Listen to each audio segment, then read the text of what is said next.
Saturday night.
Wow.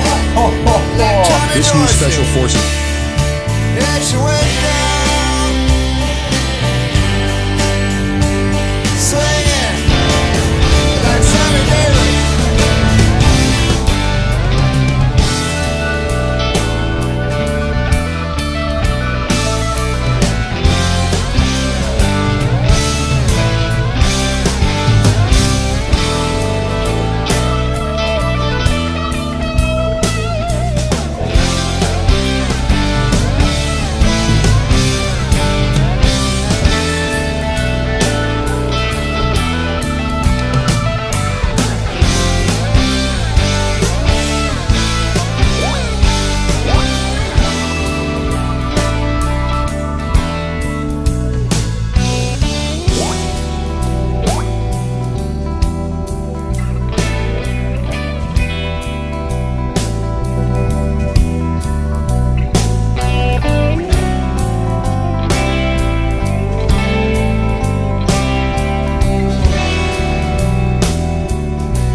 were here last night,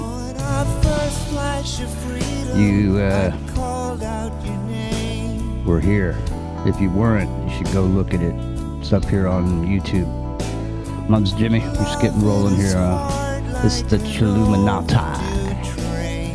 Sit back, stand by, and put yourself in the 33rd degree chill position. Hearts could explain. On our first flash of freedom,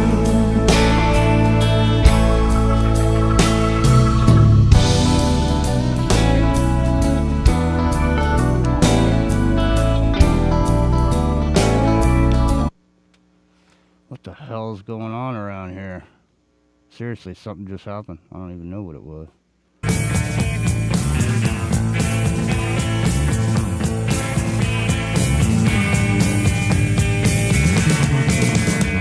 the cold wind snaps my hair behind me, but I don't feel a thing. The apprehension that grows inside me has got me on a string that ties me to my fate, dictates me, that tries to compensate, yet makes me fall, and all my fear forsakes me. Pretty soon it's gonna overtake me. That's when secret meetings with you tonight. Secret meetings, my heart is beating for you tonight.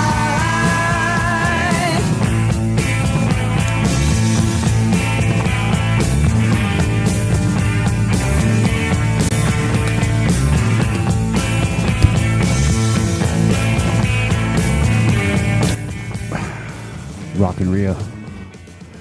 Are you there? I am Are you here. ready for the secret meeting? Yeah. Looks like John Brisson's going to be joining us here in a bit. Nice. Yeah. Nice. There goes Greg Kinn. He's dead, man. There he goes. Greg Kinn. He's dead. Yeah.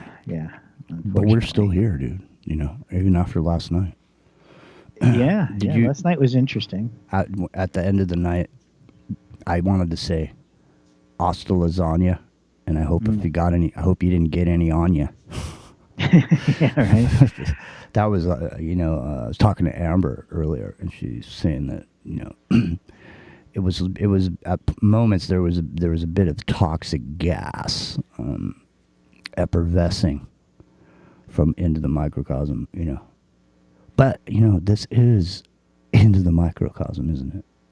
Well, we And focus on so many different things, right? You put it under the microscope, you look at it, you see there's bound to be some anomalies. Yeah. Well, it is into the microcosm, and I would say that last night was definitely a microcosmic representation of what's going on as a result of this social engineering that's been being hammered on people for however many years now, 6 years, whatever it's been, 8 years, 10 years. It's literally we watched it last night. We are all infected with the mind virus, whether we like it or not, right? Well, At some level. all I got to say is, I couldn't do a show to represent it better if I planned it. I couldn't write scripts to make dialogue like that happen to represent what happens to people around this shit, around this material, this storyline, the narrative. Because ultimately, whatever you want to believe, it doesn't really matter. You can believe in Santa Claus, you can believe in, whatever you want to believe in. But the bottom line is, whatever's going to happen has already been decided. So Yeah. And it ain't your decision. no, Right? yeah, It's just like the club that you ain't in. right. Yeah. It's like having steam valves for people to go over and be pissed or whatever, scream and yell and bang their hand on the desk or whatever. Yeah. But if seriously, if you want to, if you really want to look at it, take a look at the operation in down in Austin, Texas, and look at it from a perspective of media, because Rush Limbaugh, he went away. Okay, there is no more Rush Limbaughs. But if you look at the operation down in Austin, Texas, you almost say that Alex Jones is the Rush Limbaugh for the 2020s or whatever. He's alternative. He presents certain information or whatever, but it's not like he's been over there. It seems like all he does now is talk about the election. All he does is talk about Trump and how this is the most important election, this and that and the other thing, and maybe, and who knows, maybe it is. But it's funny because I still remember the scene of him crying over Trump, and saying how he can't believe that this guy did this to me and all this other stuff. I'll never support him again. And here it is a few years later, and he's right back on the wagon. Yeah. Yeah. Yeah. No, I mean I guess it's all part of the show. Yeah, it's it's not there's nothing going on with the chat room as far as the chat room being having toxic gas. There was some poisonous gas on the show is all, and it's like the context of the conversation I was having with Amber was that I had spoken to you, and we were just reminiscing about how this show got started and what we've been doing, and just in general. I mean. When we started this show, you and I, we didn't have there was no political agenda. We didn't really even talk about politics. We used to do shows that they call in the radio business, they call them evergreen. It means the material that we're talking about, you could hear it any time, and it doesn't matter if it's what date it is. You won't listen to it and turn it off because it's some shit that's happened 3 years ago and they're talking about it. It's a rerun. The shows we used to do were the type of shows that were called evergreen because you could listen to it and the information would be there for you whenever you wanted it, and it wouldn't be dated. Right. And so somehow, we've... And I'm not saying there's anything wrong. I'm not complaining. I don't think it was a bad show. Amber didn't think it was a bad show. And I'm referring to Amber because she's here in the chat room now. So I just want, give more context to the conversation because I brought it up. But it's, the show has gone in a direction. And I'm not saying that it's bad. And I'm saying it's just what it is, where we are in the world. Because... this time's going by, and every time we do one of these shows, it's recorded over here. And as we go through these things that are happening, we've gone through these things that have happened, and so is everyone else, and so is the listeners and the people that pay attention to what we have to say. And we've all gone through this together. And on some level, the show has almost become reality TV in a way. Well, I was actually having an interesting conversation with Polly before, and after his show, and we were kind of discussing the same thing. And the reason that we're in this place now is because everything we were talking about 10 years ago is now here, right? It's happening. All the stuff we said was coming, or we looked at, as prediction of the future, or what we saw it as at the time, and how it related to the techniques and the operations of the past. It's all evolved up into this moment, and it's almost like what we were talking about is here now, right? So we kind of have to focus on what's here now because we're in it, right? We're in the story now. We read the book and we summarized the book and we told the story of the book, but now we're the actors in the movie in real time. And what else do you do with it? You have to, in a way, participate. Even yeah, even you if, know, if, I was, you know what I'm saying? It's a weird situation to be in now because the reality of it is it's here, and we're watching it unfold. Yeah.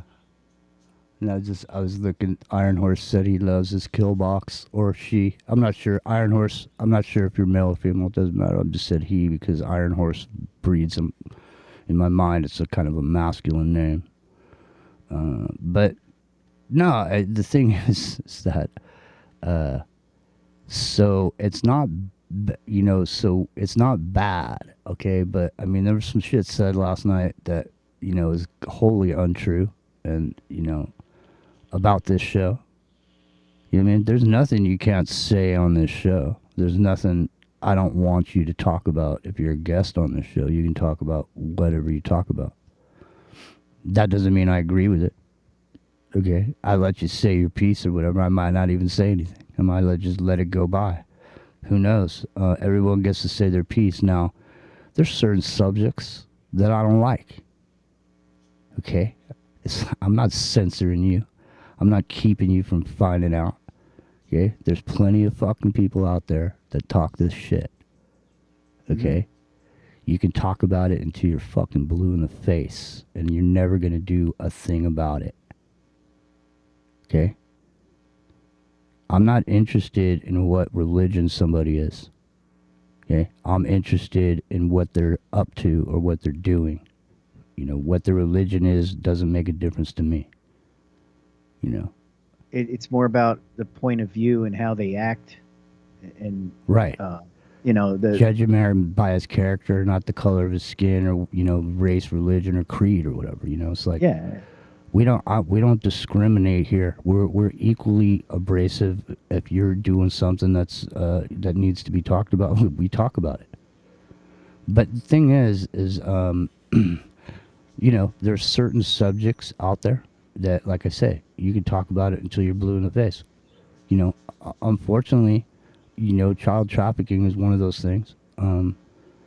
It's a horrible thing. Okay, I could sit here every single night and have that be my axe to grind in this world, and I could talk about it every single night. I can come on here, and I can remind you of how heinous it is, and I can go through all of it over and over and over and over and over again, and I can do it for the rest of my life. And it's probably not going to end any of that. Okay, so that's one of the things I choose not to talk about. Okay, when I choose to talk about cognitive liberty, because it's something you can do something about. Right. Or like last night, we were going to do that Generation Z thing. They've seen everything. Okay? It's like, because we've talked about it on the show, I've brought it up, and if you look at sitcoms today on television or whatever, wherever you watch it, Netflix, whatever, all those plot lines are just fucking I Love Lucy episodes that have just been revamped with different people. Now it's a lesbian or whatever. I mean, it's fucking, I've seen it all already. I've seen these plot lines. I know what's going to happen. There's triggers. I see a trigger. It tells me about the storyline, the plot line, everything. Now I see this guy say this. I know that joke's going to happen. You know what I mean? That's what Generation Z is like. That could have been an important discussion we were having last night with a bunch of smart people, philosophical people, spiritual people, people that have a brain on them. But we didn't, because we divulged, we went down the rabbit hole, so to speak. We got sucked into the black hole of nothingness and represented the exact thing that we talk about. It's almost like we acted out the exact behavior that we talk about, that this AI-generated mind control, if you want to call it that, situation, right? Yeah. So why would anybody even have any? Why would you get? I don't know. It's just it's a weird situation. So I mean, you and I, like I said, we've been doing this for a long time, and we're at a juncture. Obviously, this is a period of time where, like we were saying earlier, we're going through the world, right? We're going through it just like you are. We live in the same world you live in. We go to the same store you go to. Whatever, we buy gas, we do the same shit, we go to work, and we're going through this too. Now, we're sitting here going, what the fuck are we going to do? I'm not going to sit here and tell you to go prep and go do this and go do that. I mean, how many times have people gone and prepped? I mean, anyone who's ever prepped at this point, They've eaten whatever they used to prep, and at this point, they don't even prep anymore because they've already, been subjected to this, situation for, years and years and years. I mean, they've been saying the economy is going to crash since Bill Cooper was on the air. Go listen to old Bill Cooper shows, listen to the ads on there, and listen to what the guy that's selling gold on there is saying. He's saying the economy is going to crash. Okay, was it wrong to tell you to buy gold? No, because back then gold was like $269 an ounce. Okay, it's over fucking, what $3,000 now, right? Yeah, remember Give when or take. Yeah, remember when I told you it started going up? Remember I said, Rio, go get yourself some paper gold, get your money out of the bank, go get some paper gold. Fuck, dude, you'd probably be a millionaire by now, if you're not already a millionaire by now. You know? No, what I mean? I'm not. I have not achieved the 7 digits yet. Working on it, but I got a little ways to go. See, that's how you know. Me and Rio, we make our living or whatever. And so does Epic Journeyman. So does everybody on here. We don't make our living from doing this. So see, in a way, that puts us in this category over here. But then you have people making accusations that I'm not going to talk about some shit. And the shit that I'm being accused of not talking about or wanting to talk about, there's like some red flag signal that goes out into the alternative verse that if I don't talk about that, then I must be some sort of fucking plant or some sort of operation because I don't want to talk about a certain thing. I'm not interested in it, man. That's why I don't talk about it. It's not that it's not true. It's not that it's, but I mean, realistically, we come on here, and we like to share with you things that we find interesting and this and that. And, we jump on here once a week now, Friday nights, and then we chill with you on Saturday. And, it doesn't have to be like that. You know what I mean? It could just be how it used to be. Yeah, man. It could be just easy going and chill, But it's not, because apparently this is the most important moment in history. Everyone feels like this is it. This is really this time. This is it. Right? It's like this time. I promise I'll never do it again. Right? That was the alcoholic says. The alcoholic wife beater. Yeah. After he beats, I'll promise I'll never do it again until you burn the toast or whatever, and then, psh, I mean, it's the same shit. The thing is, dude, seriously, and I mean, I'm asking this question for real. Seriously, where do you fucking go? Okay, I'm just saying, if right now you said, fuck this shit, I'm out of here. Where are you out of here to? You know what I mean? Where do you go? I mean, Ro went over to Spain. Bruce is in Costa Rica. We're here in America, but like in America, where could we just go? Is there anywhere we could just go here where it's going to be okay, where you're going to feel all right? Or is like, I mean, are we just being beat? I mean, we're just being, how like, yeah, it's like a continuous flogging, right? Yeah. But you know how when they're doing these like, in ancient times, they'd be well, not even ancient times, let's just say now. Anybody dancing around the flames, they got the fire going, and there's a drum beating, and there's a certain rhythm to the drum, and there's a certain rhythm to the movement, and there's this whole thing that goes on, and it creates this trance-like feelings, where you're almost in ecstasy, your eyes are rolling back in your head. You can't think because it's just this whole thing that's going on, and it's just like this primitive beats, just boom, boom, boom, boom. But it's like somebody's got control of that drum beat, and they've amped it up, and the whole population is, got this pressure, this beat is going so fervorously at this point that, something's got to give. The wheels are going to come off or something. The cotter pin's going to fall out. Yeah. The fucking tape's going to break. Something's going to, whatever. It's like, she's coming apart, Captain. That kind of shit. You know what I mean? It's real. She's coming apart, man. Fucking shit's flying off her ship, you know? Dude, I'm eject. Eject. Eject. Where are you going to go? Is there anywhere to go? Or how about this? Can you go there just by turning this shit off? Right? Just turn it off. What if I turned it off? I mean, dude, when you were 20, did you pay attention to the election? You know what? I don't even remember. I'm just saying. I know I didn't. I'm saying I know maybe? I didn't. Yeah. Fuck that, man. I was somewhere doing something. I didn't give a shit. I didn't even vote. You know what I mean? I might It's like have. all these people like run around like there's some sort of pillar of democracy. Democratic Republic. But realistically, man, when you're like 18, 19, 20, 21, 25, did you go down there and vote every time? No, I'll be willing. I'm admitting I didn't. Okay, so before I was politically active, I didn't give a shit about it. I think I might have because at that age I was more I don't know, I guess you'd say more patriotic than I am now because I was not aware of the man behind the curtain.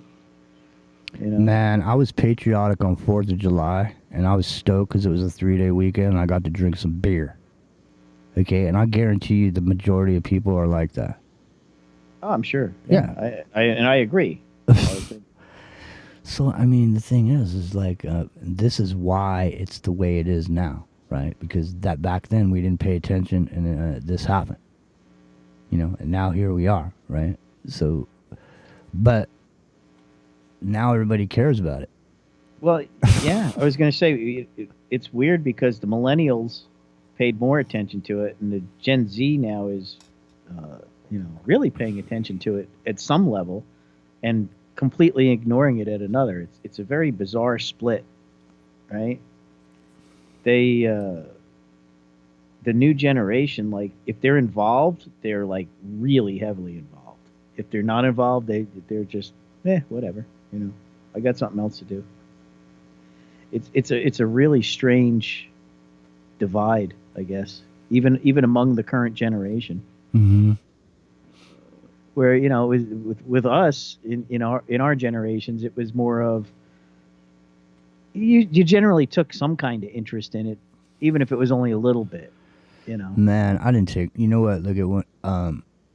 I honestly, I never took any interest in it until a certain point.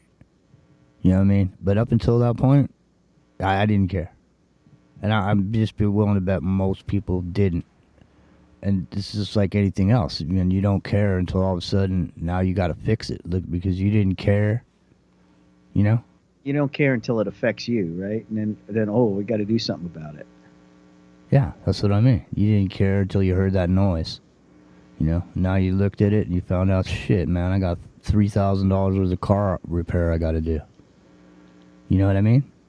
Yeah. You don't pay attention to it until it makes noise because everybody's so busy. Everybody's running around until they don't pay attention to it until it's gotten out of control. And then once it's out of control, then it's hard to, come back from that. It's like fishtailing in a car. You know what I mean? If you start to fishtail, man, if you don't get yourself just right, you're going over the cliff, man. And I'm talking from experience. I was coming home from band practice one night, and my guitar player's girlfriend was driving this car, Ford Maverick, and I was in the back seat with my guitar player's amplifier, and she was driving down this hill, and we were going down this hill. We were going about 40 miles an hour, and she came up over this little hump and came down, and when she went over the hump and came down, she started to fishtail, and she wasn't, she was like a 17-year-old girl or whatever. She didn't know how to drive, and she went like this, "You guys," and the car went and fucking went over the fucking cliff and literally landed upside down between two trees. And that amp that was in the back seat, when the car spun around, when the car rolled, the amp bounced off the ground and it was like in midair, and the amp didn't even hit me. And then we landed upside down. Nobody was hurt. And I told her to turn off the ignition or whatever on the car. And at that time, I was still calm at that point. But it was when when I went to try to get the door open, I couldn't open the door because the doors were pinned shut by trees, so we couldn't get out. So then I started to get upset, and Brian, my guitar player, said he goes, "Hey, fucking roll down the window, dude."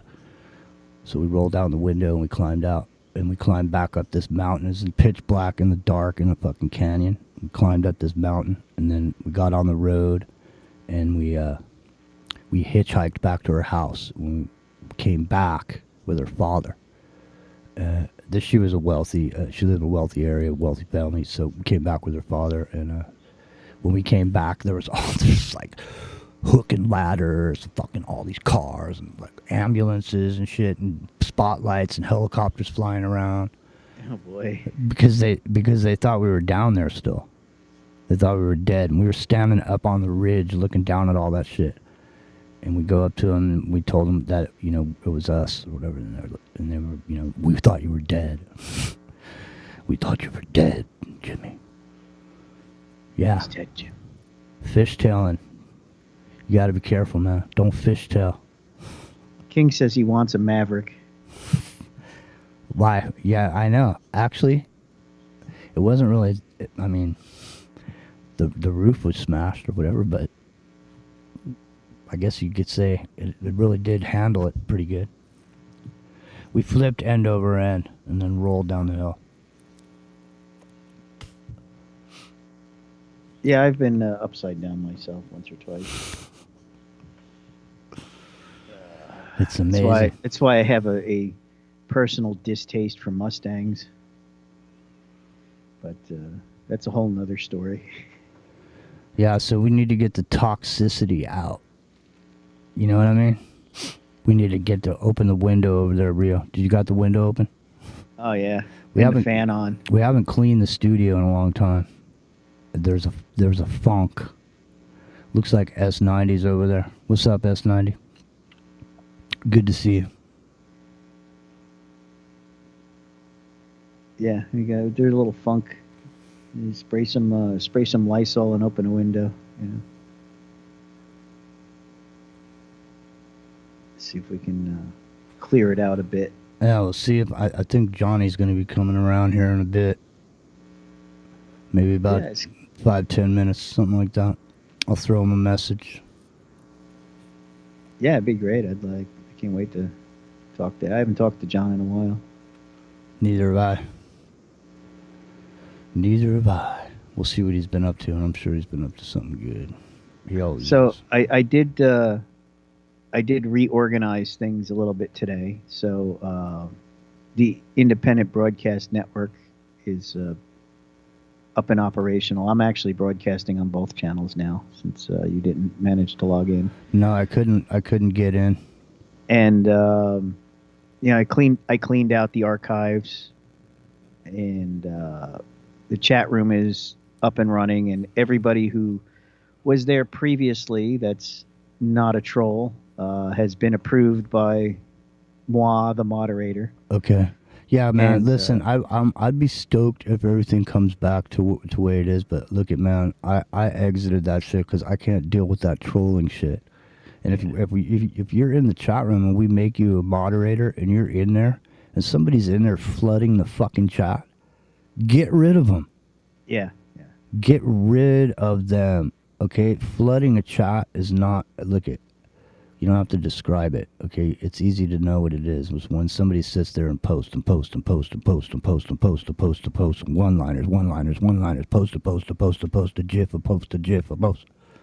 Okay? Fuck that. Well, I've said it now so that not only do you have to reveal yourself to me, but I have to approve it. So if you guys are regular YouTube people and you want to join the chat, if I know who you are, you'll get right in.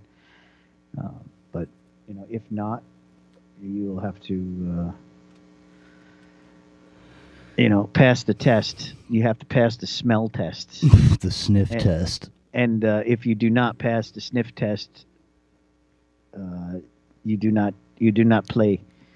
And if you do get caught trolling, you will be banned permanently. Good. Like I've had enough of playing games with kicking people and having them come back 5 minutes later with a new email and a new username. So there'll be no more of that happening. Right on, man. That makes me happy. It's the Saturday night chilluminatti. It's the supreme order of magnitude. Mom's Jimmy. That's rockin' Rio. We're cold chillin'. Golden, golden, golden as I open my eyes. Hold it, focus, hoping, take me back to life. I know you were way too bright for me. I'm hopeless, broken. So you wait for me in the sky.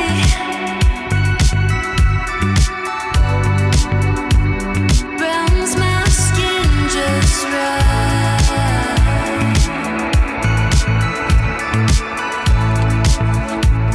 You're so golden.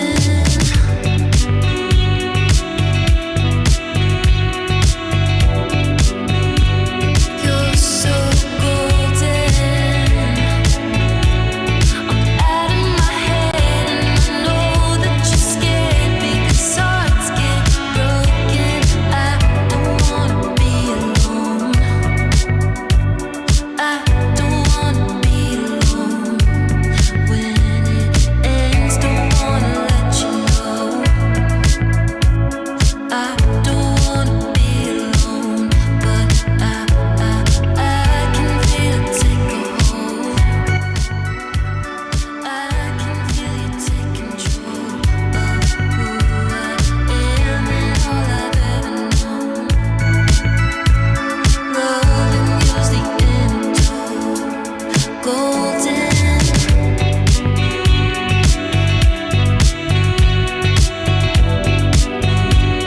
You're so golden. Out of my head and I know that you're scared because hearts get broken.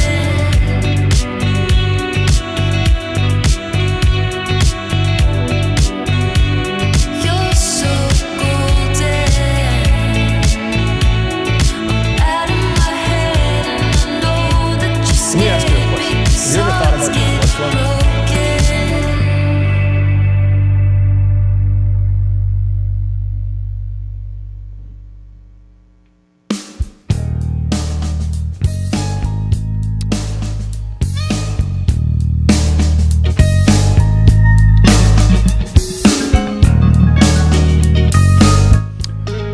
Saturday night.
there's a storm Coming. Nine crows at 9 o'clock now. I believe there's a storm a-coming. I believe she's going down. I believe we're gonna die, die, die. Fortune tellers make a killing nowadays. Me, oh my. Howdy doodies past the house of a prairie, yes. Bring me more whiskey and rye.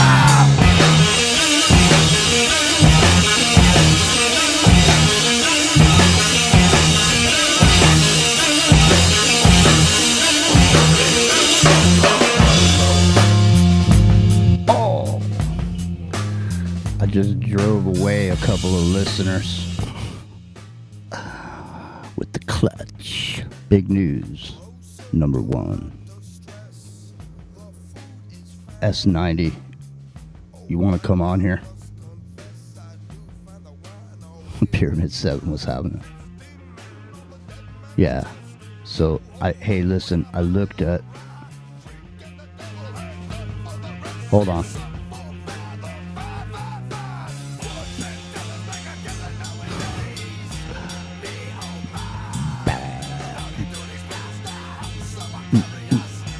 I'm not sure why, but both IBN and Into the Microcosm are down as far as the web page goes for some reason. Really? Yeah. They were up before. I was in there with on Polly's Sounds show. like Chris is in there. Shoot Chris a message. Yeah, I did. Ask him what the fuck. I shot him a message. See, maybe he's working on something. Because I noticed he did make a few little changes. Did he now? Yeah. Well, there's some big changes coming up with the network, so stay tuned. We'll be telling you about it coming up. Not tonight, but soon. Soon it'll happen. You know. But in the meantime, it's Labor Day weekend, you know. It's a block party weekend. Triple shots and double shots all weekend long here on Independent Broadcast Network. Wouldn't it be nice if we could do that, man? I mean, I feel uncomfortable over there playing music now because we don't have the music license. You know what I mean? I don't want to get in trouble. What'd you say it was? $65,000 a song? Yeah, something like that. I mean, I just do one set, and it'd be all over. You know what I mean? I mean, some of these music shows I've done on YouTube, some of them, I mean, because a lot of times, you know, obviously I'm not playing the whole song. You know what I mean? So sometimes there's like 50 fucking songs on there. You know what I mean? Just in one sitting. You know, that's a lot of songs. Like Tomorrow Morning, Wake and Bake. Fucking the first hour of Wake and Bake, there's like 40 songs just in there. You know what I mean? Oh, yeah. I mean, if I sat there for if one song was 3 minutes, 10 songs is 30 minutes with no talking, which there isn't any because there's no commercials, right? So there's no talking, solid music. Well, the difference is the way you do Wake and Bake is, passable. Like you can't just go in there and. For some reason, dude, I hear chord noise on your end. Chord noise? Yeah, like you know that sound. And I can't. I know it's not me. That's weird. Oh, like buzzing? Yeah, buzzing. Like a bad chord, you know, like a bad stereo end that's plugged into some hole. Anyways, listen. Let me see. Let me just turn it down over here. Maybe that's what it is. I got my shit turned up too loud. It does actually seem to be coming through to me through the Skype feed. So maybe it's either on my input side or it's on your output side. All right. Well, either way. So yeah, no, it's a $13.99 a month. Yeah. Well, I mean, Des, that could, that'd be fine and all, but the problem is that everybody's got issues. Some people can't even, feed their fucking kids right now. That's why we're not sitting here asking for money, and we haven't, because we know what's going on with everybody. You know, we don't ask, you know, because we try to make it on our own. If we ever do ask, everybody always, you know, chips in, and lots of people chip in the meantime. We have people that support the show, or they're very instrumental. The show wouldn't even be here a lot if some of these people hadn't been supporters of the show. You know, my equipment's gone down. You know, I've lost boards, I've lost computers and shit. You never hear anybody saying anything on here. We're never sitting here going, we gotta get the word out or whatever. You know, kick us some money or whatever. You know, we asked for money at the beginning of the network. You know, and people gave us some, and you know, we played that money out, and you know, and Rio's been paying for it ever since out of his own pocket. You know what I mean? So I mean, he doesn't have to do that. Uncle Rio doesn't have to come out of pocket with his money, but he's doing it, you know, so that thing's over there so people can listen to it, and, you know, and there's a radio station. If it wasn't for Uncle Rio, there wouldn't be no radio station.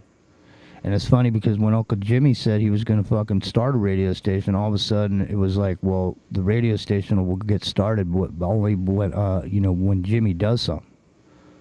You know, if I don't fucking do it, then it ain't going to get done. So Chris is in there doing stuff and all this other stuff. So, you know, we haven't really, you know, honestly, we never really, Rio, did we ever really give it our all? You know what I mean? It didn't become like this thing we were doing that we were just focused on and nothing else. Because you know what, man? The world is fucking going on around all of us, including us. Yeah. You know? And that's if I didn't have a day job and I could sit home all day and play with the website and play with the station and all that, then you know, right? I'm but, sure it would. Okay, sure it would be. So how many? So how many listeners do we have? Right. So the point. The thing I'm trying to bring up is, look, there's plenty of people sitting here listening to shit right now that got skills, you know. And when we bring something up and we say, I come up with a fucking idea. I say, hey, man, the Cognitive Liberty Party or whatever. I came up with the whole thing, man. I laid it all out. It was right there. Anyone could have taken that shit and ran with it, okay? Nobody did dick, okay? No one did shit. So what? It's only going to be something if I come up with the idea and then I sit here and slave and toil for the rest of my fucking life 24 hours a day to make it happen. Nobody else is going to jump in and give us a hand. I mean, we're not asking you for money. What if you got skills in the fucking computers and shit? What if you got this and that? What if you could be the guy managing the website when we're not there? What if you could be that guy? I mean, I don't see nobody else stepping up. You know, we're only so many guys. I mean, how you know what? You know, how much can we possibly do? You know, I'm just saying, you guys are here. But we're doing it. I'm just, we're doing trying it. to anyway. That's what I'm saying. For whatever reason, it's not going on right now, but it was earlier today. Well, listen, the point is, look, man, doing the show in and of itself, man. Just try to conceive that I'm sitting here with computers and iPads, and I got 5 guys on the phone, and everybody's trying to talk, and everybody's trying to talk over the top of each other, and people are fucking going in weird directions and trying to It's like herding cats. Plus, I'm dealing with technical issues. I'm dealing with sound issues. I'm dealing with people making fucking comments in the chat. You know what I mean? How much shit do you know? I mean, look, if I was sitting there, what if me and Rio were sitting there behind the glass somewhere, and there's fucking 30 people in charge of doing all this shit. Somebody's answering the phones. Somebody's dealing with the website. You know what I mean? Because that's how it used to be for people. There used to be like this whole group of motherfuckers out there doing shit. But they ain't there anymore. It's all been reduced down to anyone being able to do it. Okay? And so now here we are. We are able to do this. I mean, literally, if I wanted to, I could make this fucking YouTube thing look like a fucking television show. Okay? But I can't, because I don't have time to sit around here fucking dick. I can't do everything. You know what? Here's a really good piece of my ass that I had taken out of me. You know, my ass got chopped from being beat with this one. All right? So I used to get all pissed off because I had to do everything myself.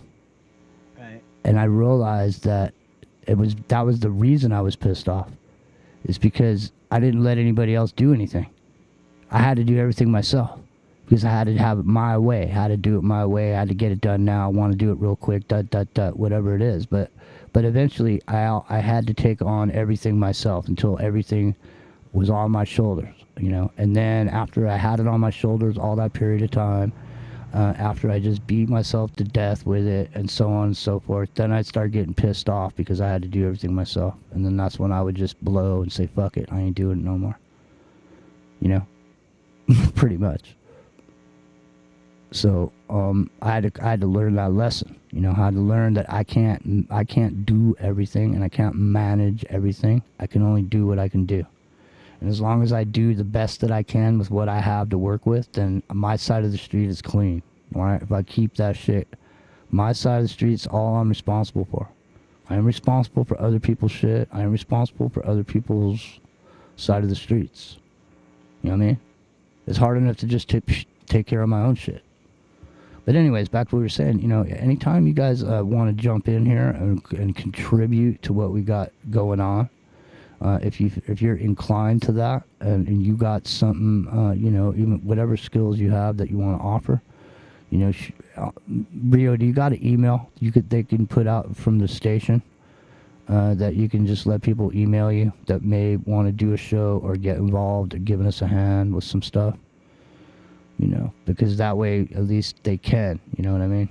I do, but I don't remember what it is off the top of my head, and I can't see it. It's okay. You don't have to do it right now, but just remember it and then do it soon. All right, it's the top of the hour. Let's take a quick break, eh? Mine's Jimmy. It's in the microcosmos chilluminatti, behind the scenes, behind the rope. We're telling it all. Tonight is secrets. The secrets. Shh. Don't tell nobody.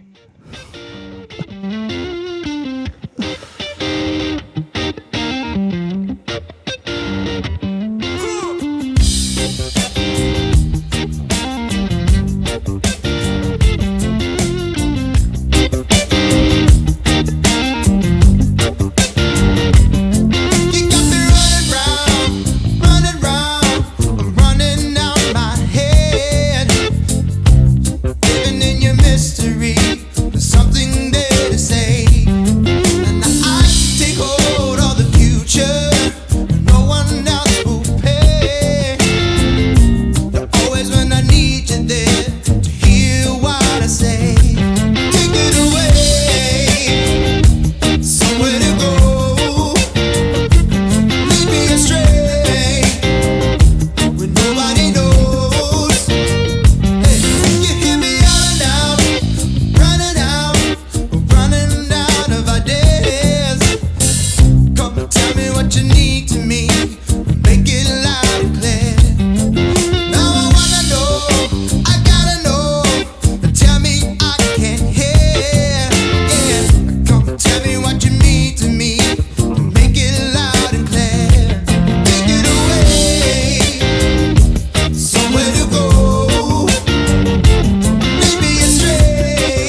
night, chilluminatti,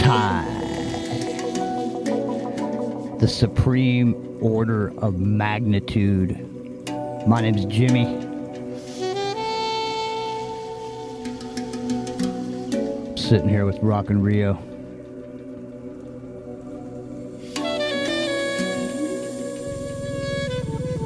And I think he's here. My good friend. Even if your voice quavers,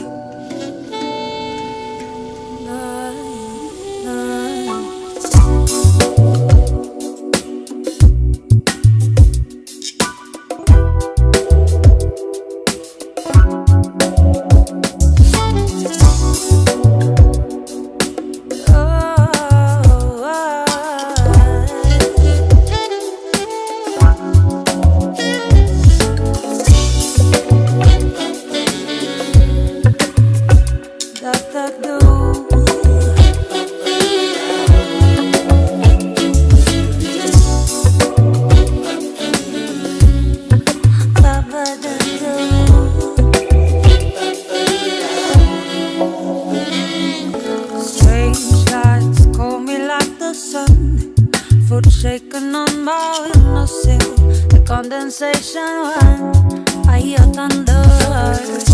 My mind is jaded by the chill, thoughts are taking all my will. I want to move forward beside no guide. Take a hold on to that risky way. Your thoughts are in disguise. Yeah.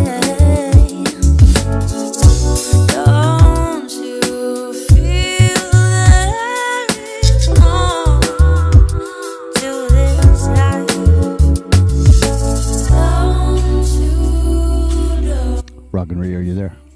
I am here. Excellent. John Brisson. Even if your voice quivers, even if your choice differs, deliver from me and know with a grin of a winner. John Brisson, are you there?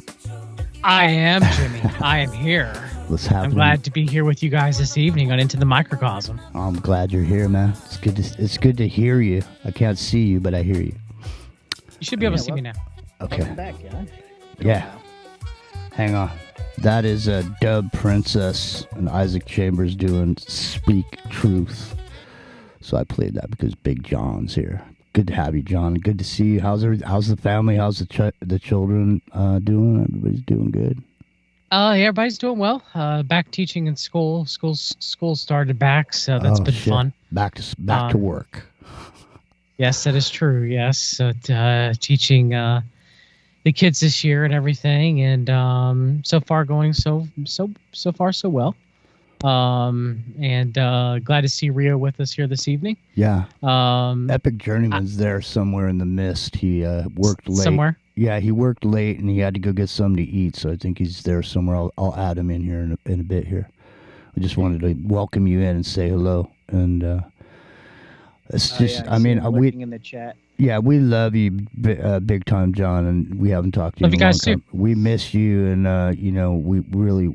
I think about you all the time, and I hope you're doing well, and I hope everybody's doing good over there. I hope everyone's healthy. And Yeah, I listen frequently, even though I don't comment. I do listen. Main reason why I asked to come on this evening is because I was brought to my attention. Had not heard it yet, but I have heard it now. But yesterday that Bruce McDonald got a little hot under the collar, as they say. It is what it is, I guess. But I just wanted to come in here and tell you guys that I love you, and I'm here to. Well, what we were discussing earlier, John, before you joined us, was the show is called Into the Microcosm, and I put forward that what we experienced last night during the show was really a microcosm of what we're seeing across the board. It's true in society, because all of us are, I would say, smart people. All of us are spiritual, philosophical people. And somehow over these issues, even us, even our friends here sitting around the campfire kicking it on a Friday night, and there's the microcosm of what we're seeing across the board. Now, I played a video of a dude at McDonald's who was freaking out about this not getting his cups for his drink, and he was swearing and he was using the Lord's name in vain and so forth. And he was so angry at John, he walked away with a fist and he started biting his finger, and he was going,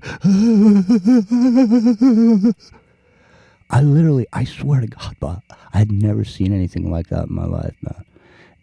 And I mean, that's the level of where we are. People are literally under this constant barrage of negativity, to the point where everyone's so steadfast on whatever issue it is that they have, that any line crossing that goes on, it just causes the fervor and the shit to well up in people that comes out. It's like a poison that's in us, and somehow it just sits there and festers until one day it just comes back out. Even though you know, John, when you're doing gut work, you know, is there a time is there a period of time when someone's trying to help themselves and they get to a point and they think they're healthy again, but really there's still some underlying bullshit that's in there that, you know, you think you're okay, but really it's just laying in there dormant, and it's just waiting for the right exact circumstances, you know, to happen again, and all of a sudden you'll get an infection, that type of thing. This is what I'm talking about. That we've been under the last, I would say, 8 years, because as technology has moved forward, the ability to really twist people into a psychological fervor, into this state of constant adrenal overload, John, cortisol depletion. John, I mean, we're at a state where just the general facade of society is crumbling in front of us, because all the things that kept people in their silence and they're, you know, going along to get along, and they're driving SUVs and drinking Starbucks coffees, you know, those days are over. You know, so yeah. What are we going to do, John? Because people are the microcosm was here last night. So I mean, everyone's got their issues, and this biggest thing is this.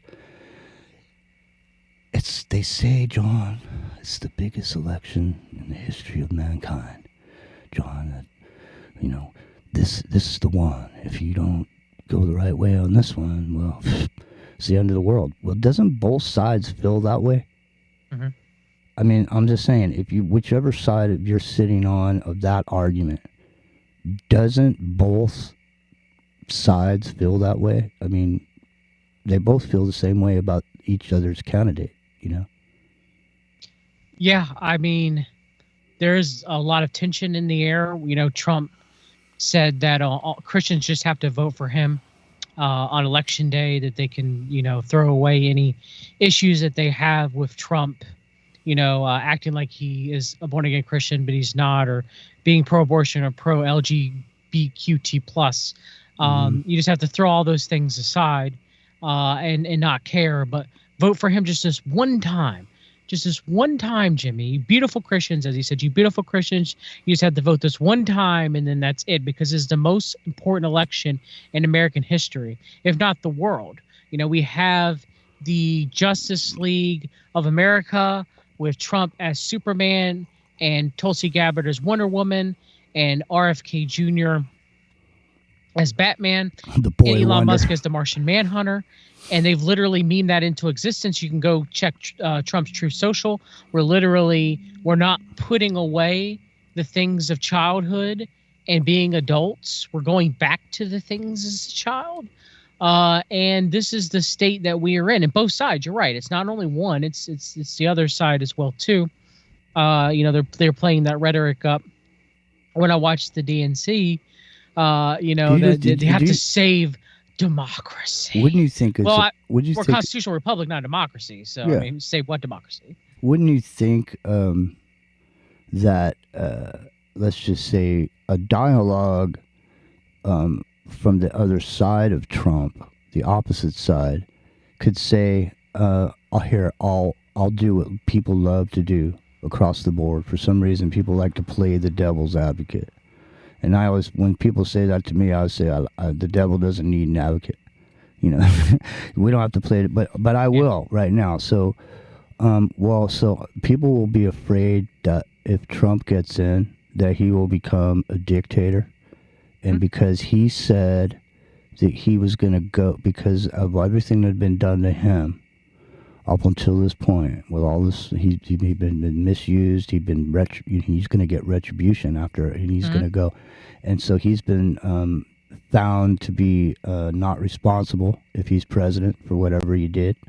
And so he can do whatever he wants. And so if you vote him in, then he's going to do whatever he wants, and he's going to get retribution, and he's going to go around prosecuting people.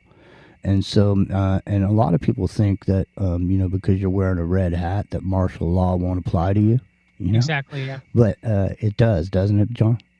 Very much so. Did you see the memo that Roger Stone had put out, apparently to Trump's campaign managers, Susie Wiles and Chris LaCivita, talking about how, they're going to take the guns from the Democrats and progressives once Trump gets into the office.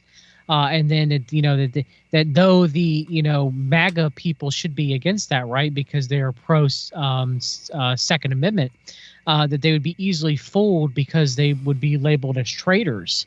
And then eventually that they would take the guns from them, even, or anybody who fusses, they'll take the guns from them. And so, I mean, we should be smart. The Bible talks about being as wise as a serpent and as harmless as a dove. And people are falling for, in my opinion, Trump, who is a silver forked tongue. He keeps saying the snake poem, as you've said over the years, Jimmy keeps saying the snake poem over and over and over again. And that's who he is. Now, I believe that Donald John Trump is likely the Antichrist. We'll see, but I think that he is. And I think that's why I'd definitely like you to go into why you think that, but I want to let you know Epic Journeyman has joined us, and there's I'm here. Aloha. And also I also want to take a moment to shout out Captain Hook and Dez. Thank you guys. Yeah, thank you for throwing a lollipop into the bucket. Yeah, we appreciate you. Thank you so much, man.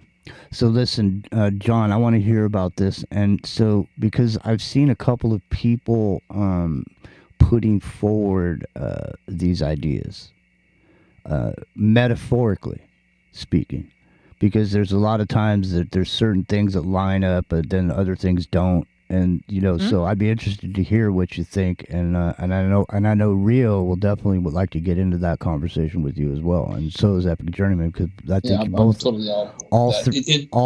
those guys have come forward with some ideas around this. So I'm glad. Please, John, go ahead, take it, or say hello, Epic Journeyman. Come on in and say hello. And Let me before we get into this, is going to be a deep subject. It is a deep subject. I'd like to comment a little bit about that meme that John brought up, that's posted on X via Truth Social, of the Justice League of America characters all being the transition team of Trump, with, of course, they've been Superman. All DC comic Justice League of America. And it occurred to me, it ties directly into what I said last night. What did I say? And I say it all the time when anybody will listen, that what Donald Trump is, right, is a man-child. He is the manifestation of Aleister Crowley's age of Horus, impetuous child. That's him. That's who it is. This is who he is, right? He's perpetually this 9 or 10-year-old kid, the schoolyard bully with the rich daddy who's, how to get my way, or my daddy's going to fire your daddy, the kind of thing. And it never changed. All right, his entire life. Man, listen. He's still that. I don't want to go down this whole. But and I just want to add to that, like the one aspect of that meme is it shows that is in play. I mean, it still is that childish view of the world, right? Like the case of Arrested Development. But with this I coined a term years ago. I coined terms all the time, but the one that I like for this particular situation is called viral gullibility. Viral gullibility, and what Trump is best at is playing on viral gullibility. The idea is that what used to be the domain of con men, that were snake oil salesmen, that's the snake poem. You knew who I was or what I was when you let me in, right? But taking that to the next level through social media, using viral gullibility is a force magnifier, they call it in tactics, right? To Force multiplier. Still, yeah, force multiplier. This is viral gullibility. You use social media to infect more minds. With the con. Right. Okay, but stop right there. So so now that you're here, real quick. So I'm saying last night before we do this real quick, let me just say this. Of course. So last night, Epic Journeyman, to me and Rio, because we were sitting over here, and you and Bruce and Billy were doing most of the talking last night. And so Rio and I are kind of sitting over here. I wasn't, we were all interacting, but I'm just saying we were sitting over here, and we kind of said earlier on the show that it was like a microcosm. The show's into the microcosm. It was like that demonstration last night on the show was almost like a microcosm of the society that we're living in, and the level of mind control that's gone on. That people of spiritual, intellectual qualities, people that are smart, people that are philosophical, that they could be seduced by this argument into a point of getting upset about these narratives and these characters that are being presented, as though at some point whatever's going to happen in November is not going to happen. It's already been planned. It doesn't matter what we think. It's like what The Rock says. It doesn't matter what you think. You know what I mean? So right. No, I heard that part of the show as I was getting ready. Yeah. So I mean, don't you agree? I mean, it was sort of a reality TV kind of episode, because it was really, there were tempers flaring over this issue. And so, irrespective of what anyone may think, I mean, I just find that to be just with the crowd. I'm just saying, the guys that are coming to sitting at the table to play poker every Friday night, those guys, with that. Absolutely. Right. Go ahead, man. So, Rock and Rio, you there? Yeah. All right. So I just want to make sure you're there. So Rock and Rio, you've had the same, you guys, as well as Epic Journeyman, you guys have pointed to, it's the LARP. It's a big LARP, and we're all in it. It's not like the big club and you're not in it. It's a big LARP, no, we're in it. We're all in it. Exactamundo. My name's Jimmy. And there's Rock and Rio and the Epic Journeyman. See, those are their LARP names. So, listen, Rock and Rio, you've also, as well as Epic Journeyman, have pointed towards the Antichrist in the direction of the Trump persona, the character known as Trump, the dude who plays Trump. I know Epic is fully on that one, but I'm not so sure I am. But right. I do think that I guess the best way to explain this is like there's always like these foreshadowing like mini scenarios that play out every time you as like a little demonstration of the big one. And I kind of think that, the head wound with Trump, right? It wasn't the actual head wound that's spoken about. Agreed. But, it's a foreshadowing of this. It's like the scene that's going to come is going to be that because, the phrase is history repeats itself. But biblically speaking, which is where the whole head wound thing comes from, there's always a smaller version before the big version arrives, right? The smaller version is written then, and the bigger version will be, the next scene, right? There's always, I don't know, maybe you got a better phrase for it, John, but there's always like an image of, a picture of it's a meme. What the actual event is going to be. Well, not a listen meme to me. So much. No, it is a meme. It is a meme because the meme is the phrase in the Bible that when you recognize it, you replay all that in your head. It's exactly what we talk about. It is a meme. Well, in that respect, yeah, I would have to agree. But what I'm saying is like it's like a small scene. It's a type in shadow. Yeah, there you go. It's like when I say JFK. Listen to me. When I say JFK, you think of all that. book depository, all that stuff, all that shit. You think of it immediately, but up until that point, CIA, mob, right? It's conspiracy, right? everything. Because it's a meme. JFK is a meme, and that so is that. The head wound is also a meme because it reminds you of the rest of that part of the Bible that you're remembering, and it's making you recognize it now. That's what memes are. That's what the psychological value and the social engineering of a meme is that they call up that emotion or memory from you by the result of your recognition of this signal. That's what a meme is. It's a signal. Yeah. That Okay. makes sense. Big John. Yes, but isn't a meme also an imitation, and that it's a lacking of the true substance of the true thing, Yes. right? Right, and like you said, types and shadows, right? It's the precursor to the story that kind of tells. It's like the forward in the book, right? You know. Mm-hmm. Exactly mundo. Exactly mundo. John Brisson's here. Now, John, Fix Your Gut still going? Yes. FixYourGut.com, right? Yes. All right. So FixYourGut.com. Are you doing shows anymore? Yeah, I still am. I can't really do them on the current streaming platform that you're using very easily. But yes, I am still. I record them on this platform and then why don't you upload them to Odyssey. Why don't you record them and then pass them over to Rio, and then we'll put you on the network, the Independent Broadcast Network. Okay, sounds Get good. your show on there, yeah, definitely. So Rio, hook up with John. Yeah. Okay, cool. I already mirror his show on IBN from Free World. So. Oh, you do? Okay, cool. Yeah. All right. Well, still, John, send the show to Rio. We'll do. Also. All right. So it's the Independent Broadcast Network is freeworld.fm. John Brisson's here from Fix Your Gut. And is your show, We've Read the Documents, John? Yes, it is, Jim. All right. We've Read the Documents. And do you have a website? FixYourGut.com. That's it. Okay, there it is. FixYourGut.com. All right, listen, John, the Antichrist.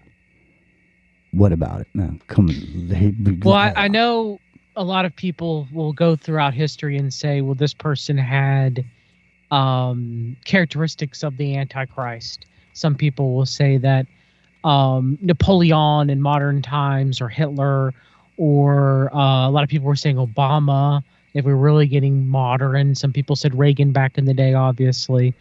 However, though, I do believe that Donald John Trump has already, if he is, fulfilled some of these scriptures that are prophetic about the Antichrist, and I'm going to discuss a few of those, and has fulfilled more than any person that I know of in the entire history.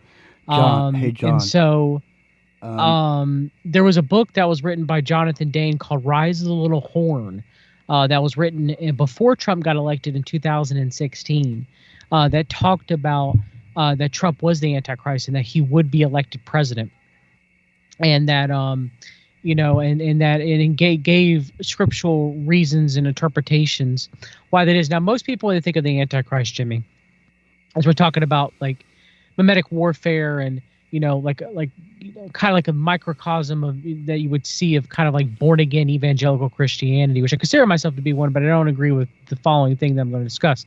Most people get their idea of the Antichrist, even in normal culture, of kind of like the Left Behind version of the Antichrist. That's what we were sold. I believe that's what we're sold by Satan. I believe it's the grand delusion that God pours upon the world so they can believe the lie so that the end times can happen.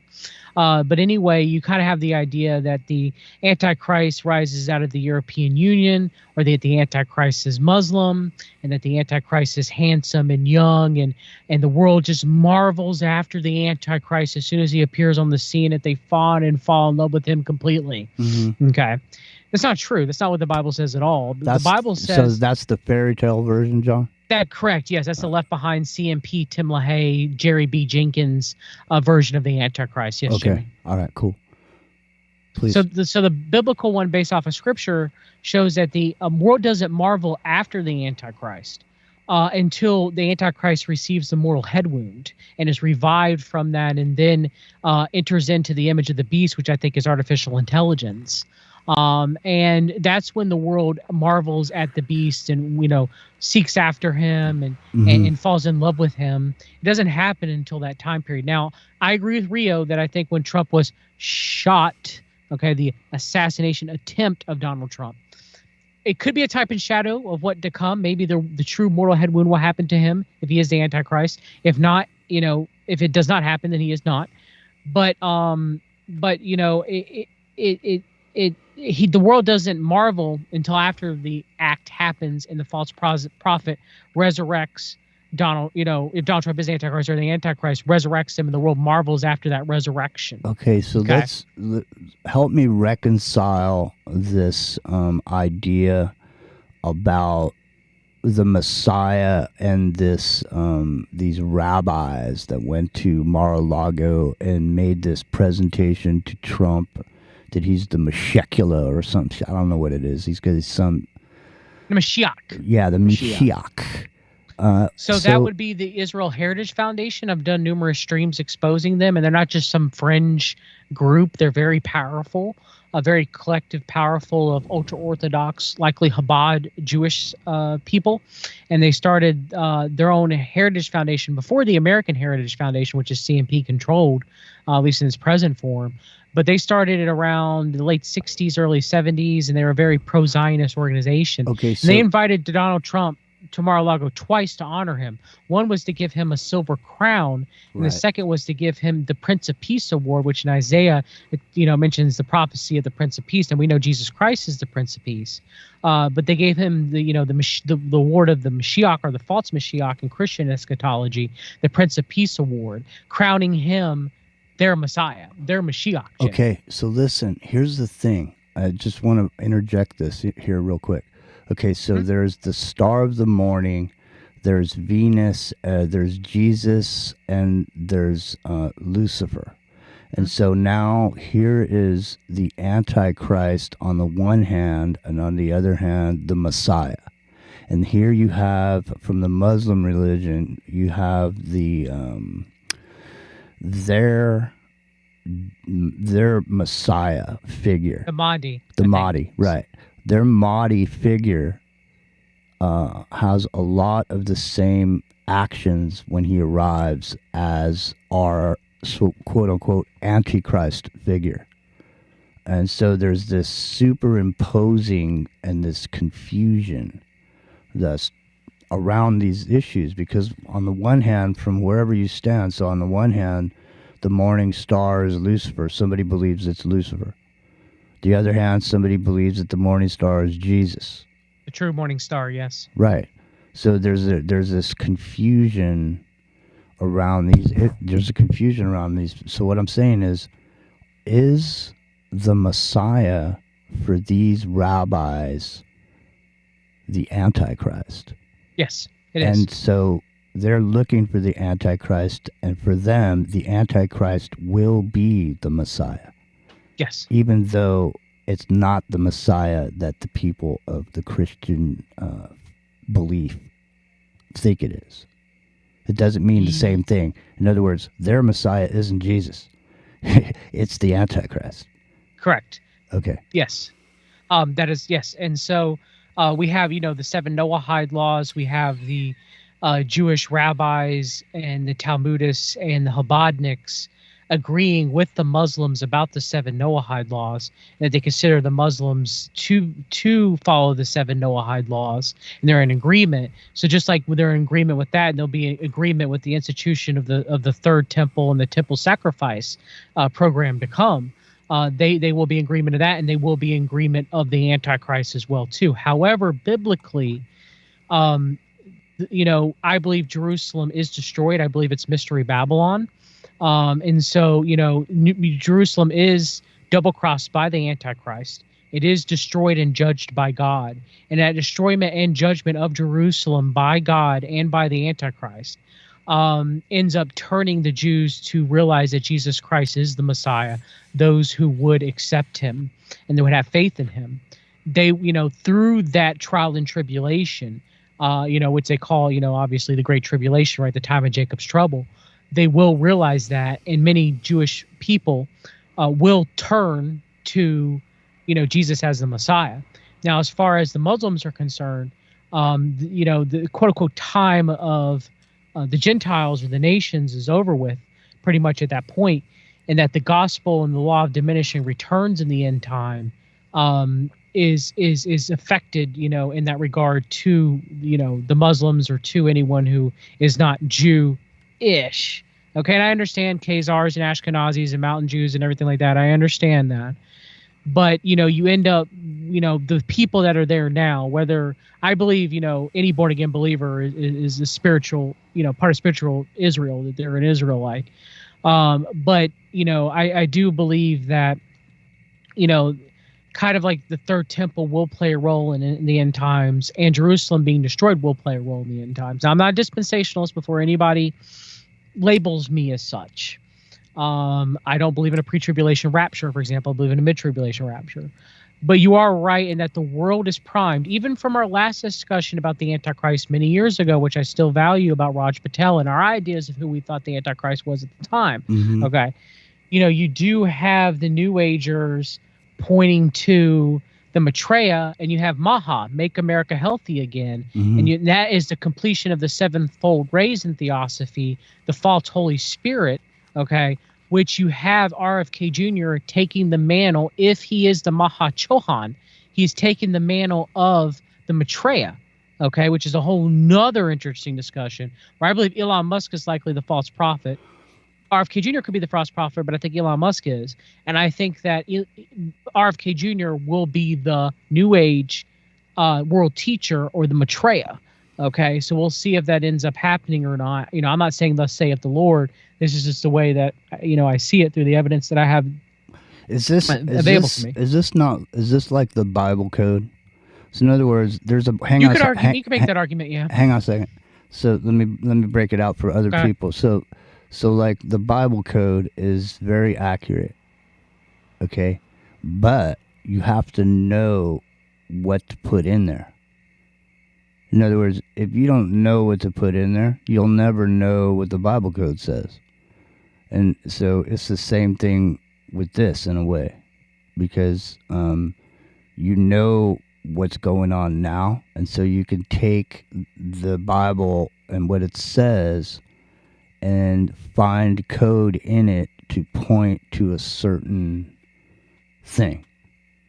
In other words, what I'm saying is, if in fact the Bible was written so many years ago and so forth, and it's in print, there it is. It's the Word of God right there. There it is. It's already there. So, but it's written for something to happen in the future. And so when you know what's actually happening now, which they didn't know back then, only a prophet knew. And now you see these events, and all of us see them, and we feel the tension, and very well could be the end of the world, and the Antichrist could very well be here. But Rio and Epic German, jump in here with us on this, because isn't there a bunch of stuff that's supposed to happen outside of just the end? Like, isn't there, like, what about these? Isn't there periods of time that stuff's supposed to happen? Now, is the tribulation and all this? Have we been through are we in the tribulation now? No, we're not there yet. We're not there yet. I would say we're in the last days before the tribulation, but we're not into the tribulation yet, because I would agree. So do I have enough days? There's certain events that still have to happen. Do we have enough days left for me to go on vacation sometime here in the next? Maybe. It's pretty close. It's pretty close, right? I mean, that's the thing. Like so, it's the appearance of the beast, and the beast that rises from the sea. And there's 3 chapters of the Bible that all work together about the Antichrist, right? There's more, but really 3. I mean, 3 parts. Revelation, of course, is a big one, but it ties to Daniel, and it ties to 2 Thessalonians, and those 3 things all have to work together. So 2 Thessalonians talks about the coming of the lawless one, right? And the powerful delusion that God will send them to become lovers of pleasure more than lovers of God. And because of this, God will send them a powerful delusion so that they shall believe a lie. That's the setup for the coming of the Antichrist. That's happening right now. That is absolutely happening right now. So that part is happening. Agreed. I think. I mean, I don't think there's any doubt about that, right? So that part is already happening. And the then- love then- of many are waxing cold too, as well. Yeah, African Rio, exactly, right? exactly right. Yeah, absolutely. And you know, we've brought it up too, that the whole AI thing and the chip technology and all this other stuff. You know, this is all preparation for the mark of the beast, which you know occurs during the tribulation after the Antichrist. Right? He forces everyone to take the mark. So that's another tie-in to the whole situation that's going on, because never before in history have we been at a place where that's even possible. Yep. To have every single person on Earth tracked, and you know, if they decide to cut us off from our credit cards, or you know, shut our cars off, or you know, whatever they decide to do, you know, you won't be able to buy or sell or eat without it. Yeah, the mark of the beast says you can neither buy nor sell without the mark. For all great and small shall be required to take a mark. Right. So there's your on the tie right into hand or Elon the- Musk and the high technology and you know those guys. So that's another. That's like, you know, an upcoming event, but you know we're on the cusp of that too. And what was the other thing I was going to hit with that? You know, so the Trump thing and the political situation, right? The other thing that happens is, you know, America needs to be destroyed, and I think that's coming. And you brought up the codes, Jimmy, which is, you know, interesting because, like you're saying, you have to know what to look for. But I occasionally follow a guy who's very into those codes, and one of the things that he found was that in the book of Genesis, the first I think it was either the first 99 or first 100 elements are all listed by their name in the book of Genesis, right? Under creation. So some of these elements were not discovered, you know, until the last century. Like, you know, even when I was a kid in school, I think there were only 98 elements. You know, so for that first 102 to be named already in the book of Genesis is like mathematically completely impossible if it wasn't put in there on purpose. Mm-hmm.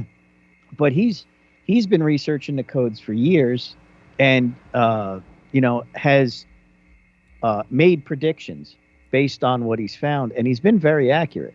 He knew that Trump was going to be elected the first time. He knew he wasn't going to get elected the second time. Now he's saying that he's pretty sure Kamala is going to be the president this time around. But you know, he's also found codes about meteors and comets and stuff like that have all been like completely accurate. So, you know, but here again, it's more precursor to what's coming, right? And we've talked about the music and 2025 being, you know, a marker in both the occult world, both scripturally, in the Bible codes, hierarchy, numerology, like all these different things line up. Like, and you know, we're right on that. We're right on the edge of so many of these scenarios being able to be fulfilled. See, that's the thing. That's the problem. That it's almost so obvious that you can't stop it. See, that's the thing that bothers me about it all. Because it doesn't matter who you are, what you believe, at this moment in time, there's a shitload of people that are focusing their attention on this being the end of the world. However you want to, whatever your storyline is that leads up to it, wherever you're sitting there thinking it, because it is like that. And so are we not? Is there no? I mean, at this point, and I think we said it like 3, 4, 5 months ago. We said, you know, the only thing that's going to stop what's coming is a miracle from God, because at this point, we're on a runaway train. I mean, there's really people are doing stuff and making decisions, and there's nothing we can do about it, and it's just going on right in front of our faces. Well, you know, Jimmy, the thing is though, it's only for the end of the world. It's only the end of the world for the people who are lost, right? Because after Christ comes back and the tribulation is over, and you know, evil and death are defeated, there's going to be 1,000-year reign where So the Earth is going to go on for another 1,000 years. It's only over for the people who aren't with the program. Yeah, and well, yes, but death isn't defeated until after the millennial kingdom, though, Rio. Right. Yeah. Well, death isn't. So, so let me ask you this: you said America being destroyed. Do you believe America's Mystery Babylon? I think it's a good. I think it is.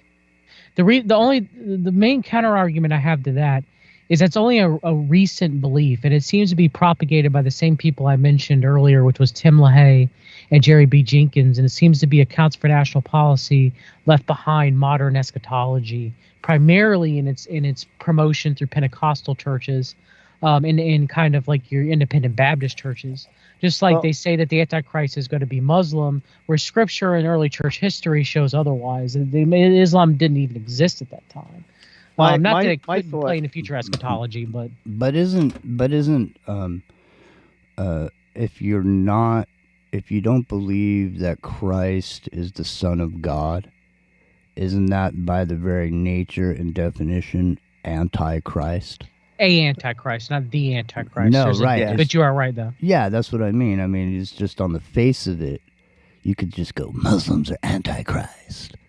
Or whatever. You know what I mean? And my thing about the Mystery Babylon is, you said it's Jerusalem, and you're right. And, I say America is part of that, and I think that's right, too. I don't think Mystery Babylon is specifically a place, but it's a situation among the people, right? It's the mystery. So what do you think the 7 mountains are there? Because it talks about it being a literal city with 7 mountains surrounding it, which could mean it could be New York City, it means it could be Rome, or means it could be Jerusalem. Because allegorizing Revelation, and I'm not saying that there isn't some allegory in it, obviously, but the more you allegorize it, that's more, and I'm not saying you're doing this, Rio. I'm just saying we have to be careful, because as a Gnostic, that's all Gnosticism is. And I'm not saying you're doing it or you're thinking from a Gnostic thinking, but we have to be very careful when we allegorize, parts of Scripture. I mean, I guess you would say that it's some sort of representation of some sort of system. Yeah, well, we have this whole thing right now, right, with the agendas, with the alphabet agendas, and with there's a big thing with abortion, and those are two things I see, which are very specifically called out in the Bible as bringing God's wrath is abortion and perverse sexual behavior, and not only is that going on here in America at levels we've never seen before, and I believe we're going to be judged because of that. But I also see that, it's happening in other places, right? In not just America, not just Jerusalem, not just, there's this trafficking going on all over the world, across many borders in South America, in Asia, in wherever. I think the Mystery Babylon being judged is all of that part of that culture, that system is all going to get judged at once worldwide. I think the destruction of Mystery Babylon is God saying, all right, I've had enough of this nonsense and this wickedness, and here it comes. And everybody who's involved is going to get taken down. Yeah, I have a different take, slightly, and what I think it is, and it's just me, right? Other people may agree or disagree, but is Mystery Babylon is related to the priest class, the people who are in cahoots with the Watchers, the fallen angels, going back to the original first sin of the fallen, right? And the people who swore that oath on Mount Hermon, and that mystery schools and mystery religions are all based upon this idea of getting power from these angelic beings who chose to leave their first estate. Whether it be the gods of Mount Olympus, they call them later, which are still the Watchers, right? Whether it's all Genesis chapter 6 things that relate to the Book of Enoch. But Epic, that's more of a spiritual interpretation. I'm not saying that does not exist. Yes. No, what about the carnal? Like there's both, right? Yeah, no. So what I'm saying is to elaborate some on that theme is that not everybody is aware of that level of it, right? But it's the people who are indoctrinated into the system of using this kind of practical magic, if you will, to get their way, right? By whether they join the Freemasons, whether they join the local lodge, right? Whether they get all these other things and use that as a system of not just government, but the hidden hand, if you will, behind everything. And that's Mystery Babylon. And that's and it's the pollution. In the horror Babylon is this whole idea of, instead of being filled with the Spirit of God, right? You're filled with this. You're satiated by this temptress, if you will, of this system, right? And that system is behind every power enabling system in government on the planet. And I also what about see the that beast system to the side of that, though? Like you're talking about the Harlot or the Old World Order, which is kind of like a Zionist, Freemasonry, Jesuit order, right? But that is going to be replaced by the coming beast system. Like Alice Bailey talked about the Freemasons being used, right? And once they're used up in the old world order, they'll be discarded in the new. Mm-hmm. It's a common, what's taught in Theosophy, So like Rio talks about LGBTQT plus and abortion, and yes, that is something that is being brought forth by Donald Trump. Like they literally changed the conservative platform at the RNC to accept gay marriage, to accept abortion. Okay, that was Trump's doing. Okay. And for the most part, he's proud of it. He's bragged about it. And so, but all of that still is part of the current Harlot world order to a degree as far as its exposure. Like everybody's wondering, why was, you guys talk about the Olympics, why was it so satanic, right? Where if this was 10 or 15 years ago, we'd have to really hunt and pick to try to find the symbolism, right? Like it's overt. It's overt, yeah. Yeah, just so the your Harlot's face. being exposed, right? Yeah. Yeah, it's just it'll shove it right in your face now, and Exactly. there's still so many people who are too blind to see it. Shoving it right in your face. Exactamundo, man. I know, when the whole Gates of Hades was going around like a circus attraction around the world. It's like, hey, it's going to be in New York this week. Come on down. The Gates of Hades. Come on down. It's Gates of Hades right now, New York City. So, we brought up some stuff last night, John, on the show, which we were going to kind of get into more in depth, but because you work with children, I'm sure you can appreciate some of what we were going to be talking about last night, which we did talk about a little bit, which was these younger generations and how the statistics show that a 13-year-old in today's environment has been subjected to information and at a level where someone else would have to live a whole lifetime. And by the age of 13, they've experienced all these experiences through the videos that they watch and the information that they take in, including pornography. So, by the age of 13, in order for you to be experienced in this pornography, in the sex and all that, you would have to have lived a lifetime to what I mean? It's literally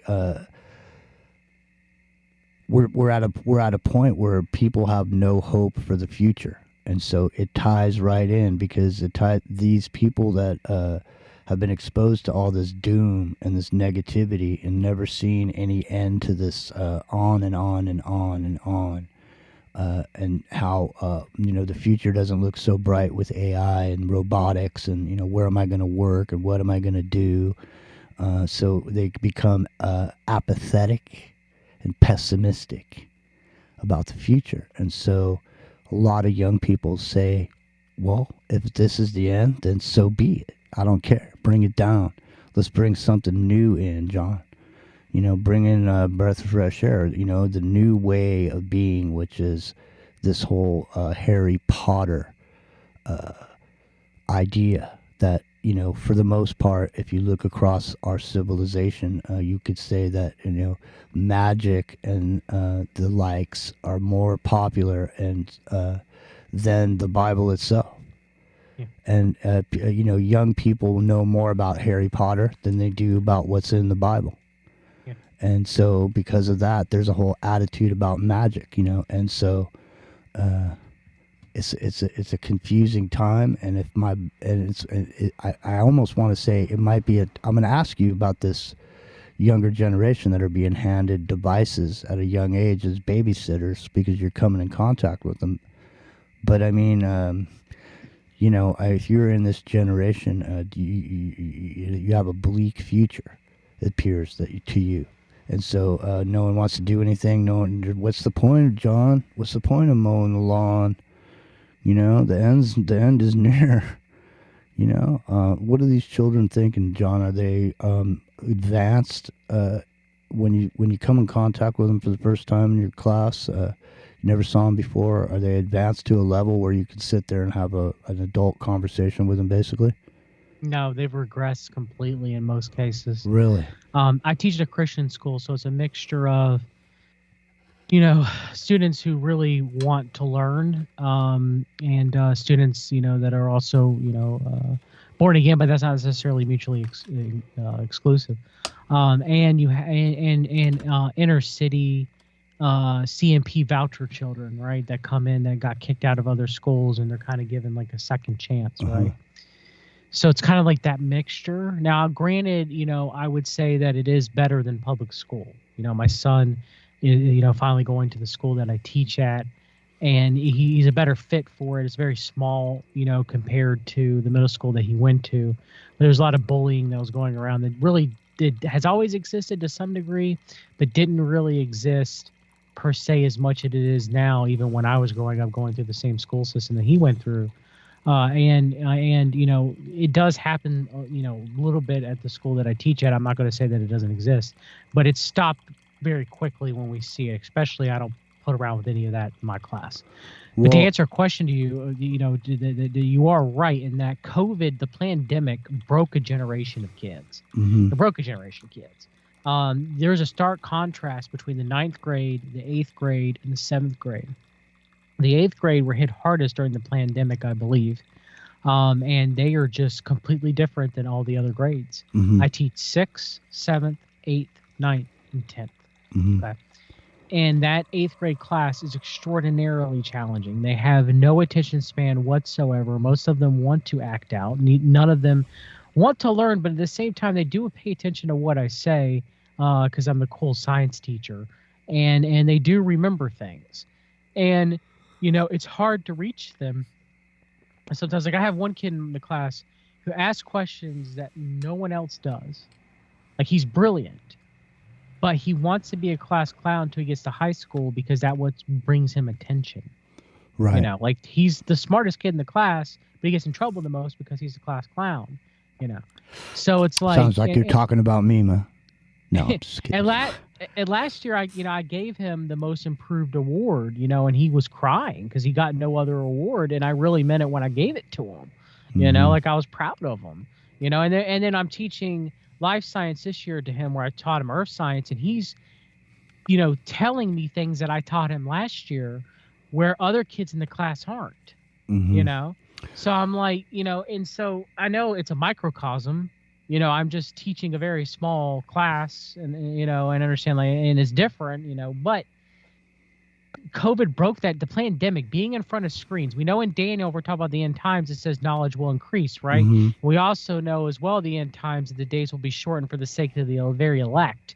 Okay. And time does seem like it's speeding up, and so knowledge is abounding. Even the Jews talk about that in their own eschatology about knowledge abounding. Now they believe that the world will be saved. They will be the saviors of the world. They've taken the part out of Isaiah 53 about, that points to Jesus as the Messiah, and said they believe that they themselves are the Messiah, right? Okay, which is a whole other discussion. Okay, but they, even themselves say that knowledge will increase in the end times. Well, so right? that's what I'm saying. So that's talking about what you're talking about. Right. They have access to all the knowledge in the world. Right. Some of them care not to use it. They don't care, right? Just like many Christians don't care that they have a Bible that people are persecuted for in ancient times and are still persecuted now in China, right? But barely open up and read it, right? So it's the same mentality. Some of them have an access to all the knowledge, all the knowledge that we know for the most part in their devices, and they don't do it. So what do they do instead? They watch brain rot on YouTube and TikTok. mimetic warfare. Yeah. Seriously, that's and so if let's say you were in prison and the only thing you could they had a movie and the movie was on a screen and you had to sit there and watch the screen. You couldn't look away from it. You had to watch it. And they showed you the same movie over and over and over and over and over and over again. How many times of watching that movie would it take to beat you into a total pulp where you didn't even want to go out of your house anymore? Like, you don't even want, you can't take it. You know what I mean? And so that's what it's like to be young, because they can fast forward shit, man. They can look at, we all went through it minute by minute by minute by minute, and years went by. But young people can watch that shit and fast forward through it. And they can watch a bunch of it. Here's the thing. Look, here, I'll give you an example. Once, after I was sick, I thought maybe I'd drive a truck so that way I could take my dog with me and just drive around, make money. But you know what I did? I went to YouTube and I watched a bunch of videos of dudes that wanted to be truck drivers and became truck drivers. You know what I mean? And then I didn't actually go, and I never. You live vicariously through them. Exactly, I do that too. Exactly. A lot of people do that, right? So people do that. So young people can fast forward through your shit. You sat there for 3 years beating your head against the wall. You went through this like van life. Somebody goes, hey, I'm going to live in a van. And everybody goes, yeah, that sounds good. No rent, dude. Look at, I'm making all this money. I'm going to live in a van. And then you see the video at the end. It's like, why I quit van life. You know what I mean? And so, like, you could fast forward through that shit and go to the end. Hey, that sounds good, van life. You see the first episode, and then you go to fast forward to the end, man. Hey, you don't want to be in van life. That's what the younger generation is, dude. Because they watch everything. They've seen it all already. Yeah. Yeah. They've seen it all already. So guess what? They're good and primed for the end of the world. And so are all the Christians. They're good and primed. The fervor is there. Okay, there's a festering black darkness that's just under the surface that's threatening to explode and come out. And everybody feels it, and everybody's nervous. Nobody knows. Everybody's looking at each other, thinking it's like you're in a room with a bunch of people that have guns. And everyone's looking at each other. No one's moving. Don't make any false moves, real. You know what I mean? Mm-hmm. That's where we're at. And so here comes the Antichrist, John. Now, what would you say the signs are now? Let's just say, what about these? The COVID means Certificate of Vaccination ID. So is that the mark of the beast? In other words, if you have this Certificate of Vaccination ID 19, then that is the mark of the beast. Is that, would you equate that, you, Rio, an epic journeyman? What do you think about that? Where does that fit into this? It's blockchain. I say it's a stage of the forerunner. It's the forerunner to the mark of the beast. And I would agree with Epic that blockchain is going to play a role in it. I think it literally has to be some sort of literal mark, even though there's a spiritual implication to the mark of the beast as well. But I think it's going to be Neuralink. I mean, they've gotten to the point where they're talking about all they have to do is, because the Neuralink goes to your frontal lobe, right? Like it goes where it operates is this part right here. So they have ways now where they don't have to implant it. They can inject it behind your ear, and it will navigate itself to the frontal lobe and attach itself to the frontal lobe. They're working on that right now. Right. Now, that's the thing, is that I want to point this out just because I'm a firm believer that it's software and not hardware, and I firmly believe you don't have to have any physical implantation, that it is done to you already, because you're breathing these nanoparticles in. And those nanoparticles that are in you already are putting you on a wireless network that's being transmitted to by frequencies unknown to you. But for it to be the official mark, you have to opt in, though. That's the thing. It has to be a choice. Well, that's And what I the mean. infrastructure may be inside of us, or the infrastructure may be in place, but no one's had a choice to opt in. You have to have a choice. The Bible is clear on that you have to have a choice to opt in or not. It's Right, not so something that'll- that's sneaking given to you or stealthily given to you. Like, you have to make, and ultimately you make the spiritual choice, right? You choose to side with yourself. You choose to side with the Antichrist. You choose to side with Satan.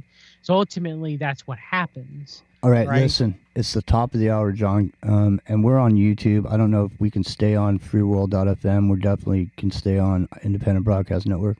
Can you stick? Yeah, I already said it, so we can. All right, so can you stick around for a bit more? Then let's take a quick break. Everybody Yeah, another get- hour sounds good, right? All I right, can stick yeah. around for another hour. Okay, sounds good. So let's get everybody get something to drink. I'll play some music. I already got my coffee, and I'm ready to sit here. I'm cocked, locked, and ready to rock. So you guys take a quick break. I'll play a few minutes of music, and we'll all be happy. Yeah, I already extended our time, so All right, on both schedules. it's the chilluminatti, the supreme order of magnitude.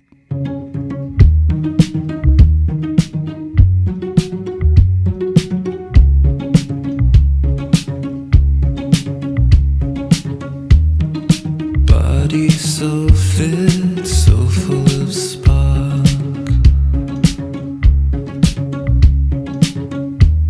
with affirmations as your wall art.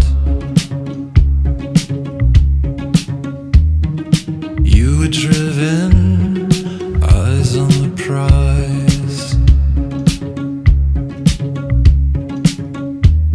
A yoga routine, home exercise.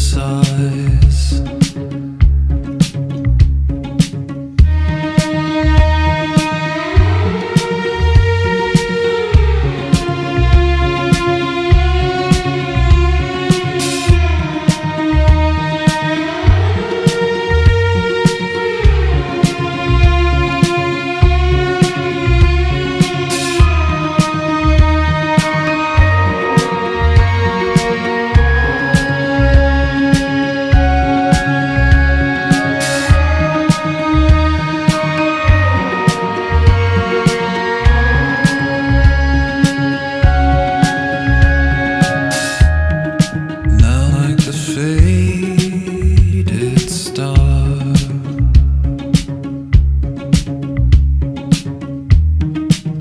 in Sunset Boulevard,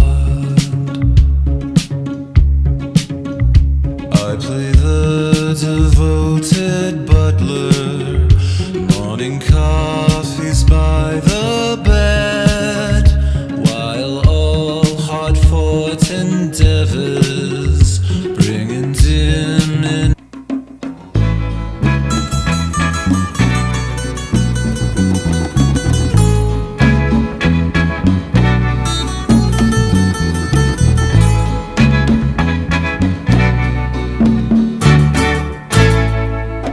Look over yonder.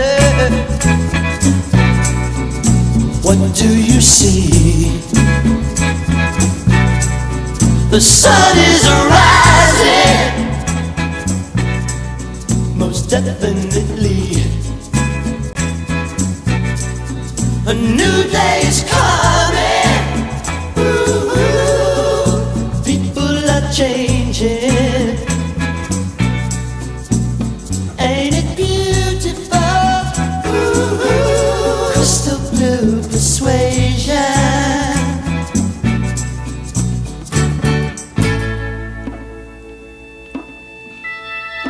Better get ready. Gonna see the light.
Rockin' Rio, you there?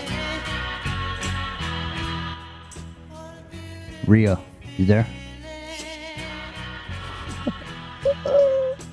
Crimson and clover. Over and over.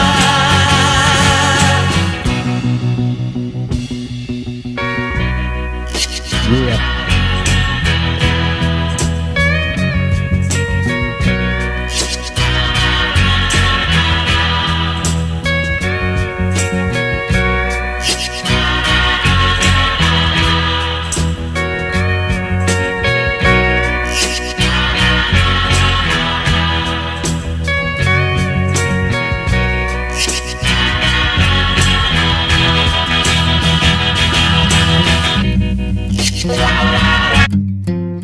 Something has to change.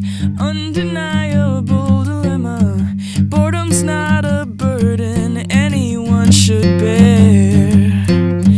Constant over stimulation numbs me, but I would not want you any other way. It's not enough, I need more. Nothing seems to satisfy. I said I don't want it, I just need it to breathe, to feel, to know I'm alive. Finger deep within the borderline. Show me that you love me and that we belong together. Relax, turn around and take my hand.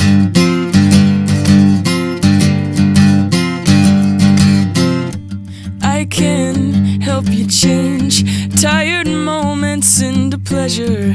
Say the word and we'll be well upon our way. Blend and balance pain and comfort deep within you, till you will not want me any other way. But it's not enough, I need more. Nothing seems to satisfy. I said I don't want it, I just need it to breathe, to feel, to know I'm alive. Knuckle deep inside the borderline. This may hurt a little, but it's something you'll get used to. Relax, slip away.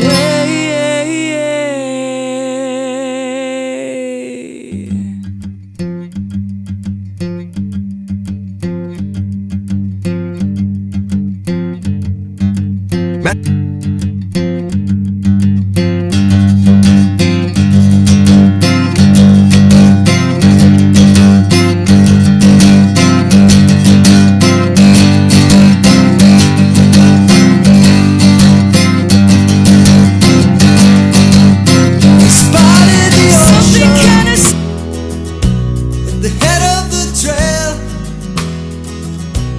Where are we going? It's Saturday night. Mine's So Jimmy. Oh, far away. It's the chilluminatti.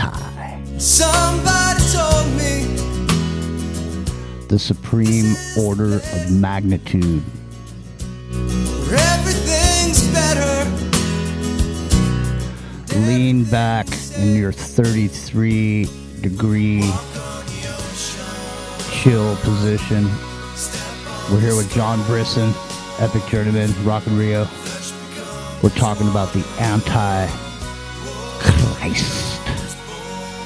Some people say it might be Half an hour later, DJT.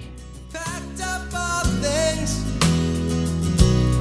What do you think? 718-618-9905. 718-618-9905 is the number to call. But don't call yet. But that is the number to call. Stand by. Rockin' Rio, are you there? I was trying to get a hold of you when I was playing that song Crimson and Clover. Well, I kind of heard it in the background, but I went to. Hold on, man. Gotta get this volume situation under control. The crickets are out of control in my house. You know, I don't know how to say this without sounding awful. I went to get a snack. Yeah. No, no. I have a bag of nuts. All right. I didn't want to say I went to grab them. Sometimes you feel like a nut. Sometimes you don't. Okay, but what type of nuts? Pecans and almonds. Okay, those are Alright. good choices. With some cocoa nibs. Okay, that's a very good choice. My favorite nut is a hazelnut. What about you, Jimmy? I'd have to say almonds would probably be my most favorite. What about you, Epic? Walnuts. I'll accept coconut. That's technically a tree nut. Epic. Coconut. Well, I didn't think of coconut actually. No, cashews. I go with cashews. I like. No, cashews is a drupe. It's not technically a nut. Oh man. Well, then Yeah, I'll go with coconuts then. A droop. And recent studies shows that cashews cause reproductive harm. Droop. So, Oh no. Causes the droop, man. the droop causes a droop. You don't want the droop, dude. Stay away That from sounds terrible. Yeah, stay that's what I'm saying. Stay away from the cashews, bro. That's all I'm saying. If you learned anything tonight, learn that. Don't want the droop and stay away from the cashews. I guess technically almonds, coconuts, and pistachios are also drupes. I didn't know that. A drupe is a fleshy fruit with thin skin and a central stone containing the seed. Yeah, they all are all that. It's interesting, I guess. It's I'll go. disgusting. How about sunflower seeds? Does that count? That is a seed. That's not a nut, though. Yeah. But yes, I do love sunflower seeds. Well, I'm smoking Sunflower seeds trees. good. I'm smoking trees and blowing smoke.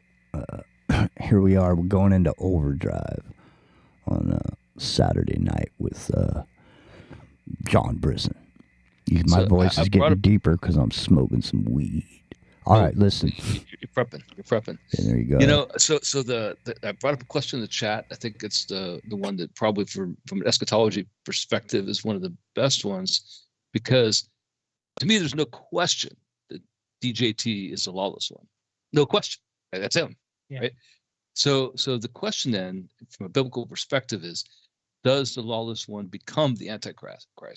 And there's an argument to be made that when the beast from the sea merges with the lawless one after the grievous head wound, that's how he becomes Antichrist, right? That whoever that is. Is that true though? So let me.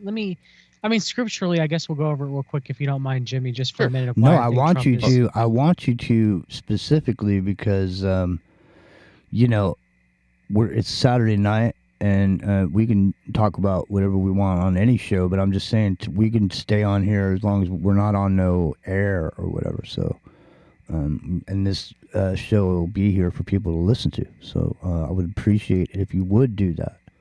Yes, I'll do my best. So Jesus said that that he had come in his Father's name, and that the Antichrist would be another one who comes in his own name. And so, what is one of the most recognizable names on the planet? Who puts their name everywhere they possibly get on anything? And that would be Donald John Trump. His name is everywhere. He puts his name. Trump Steaks, Trump Water, Trump Tower, Trump Golf. You know, I mean, it's literally everywhere. It's one of the most recognizable names around the world. I would say more than Obama, more so than I see Prince William in the chat as being the Antichrist.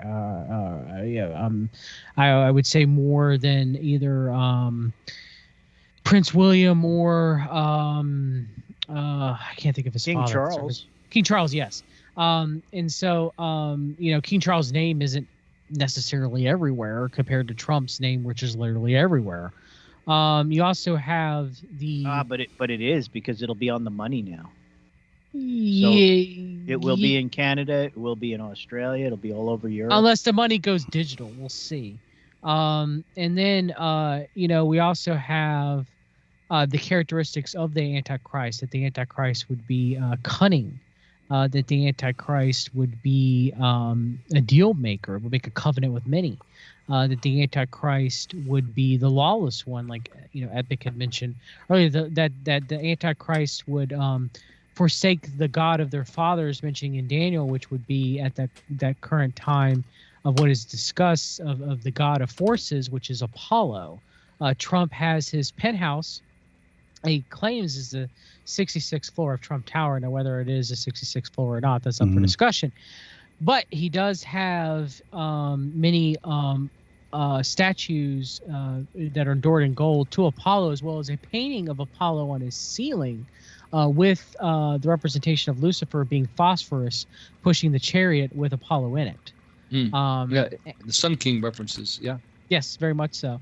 And Apollyon, right? Abaddon. Yes. So Yes. there's that reference to it, Apollo. And you have, Trump's name itself, Donald, being Gaelic, being for world ruler. And then you have, interestingly enough, he picked J.D. Vance, whose real name is Donald James Bowman, which in and of itself is interesting there. It's a little aside. It's not really scriptural, but it is interesting nonetheless, because you have the horseman of the apocalypse, right? The rider with the bow. Very interestingly enough, too, with Trump specifically, something that I don't think is probably talked about enough is, Trump's Abraham Accords. It still went on during the Biden administration. It's still in existence. The Israeli war has complicated things, but nonetheless, it's still there, and it's still being held up by Saudi Arabia, for example. And I think when Trump, if he does return, I think he will in some fashion, whether he wins the election or by force later on afterwards. That will be a central part of his upcoming administration, which he claims that he is the savior of the world. He claims that he will bring peace upon the world because, the Antichrist does. So, Untitled Gaming in the chat says people don't believe in God. Why would they believe in the Antichrist? They won't. The Bible says so. Does it? So the thing is, now, is the Antichrist, is it say or refer to a single person, or is it not? I mean, could it not be all the people that you listed?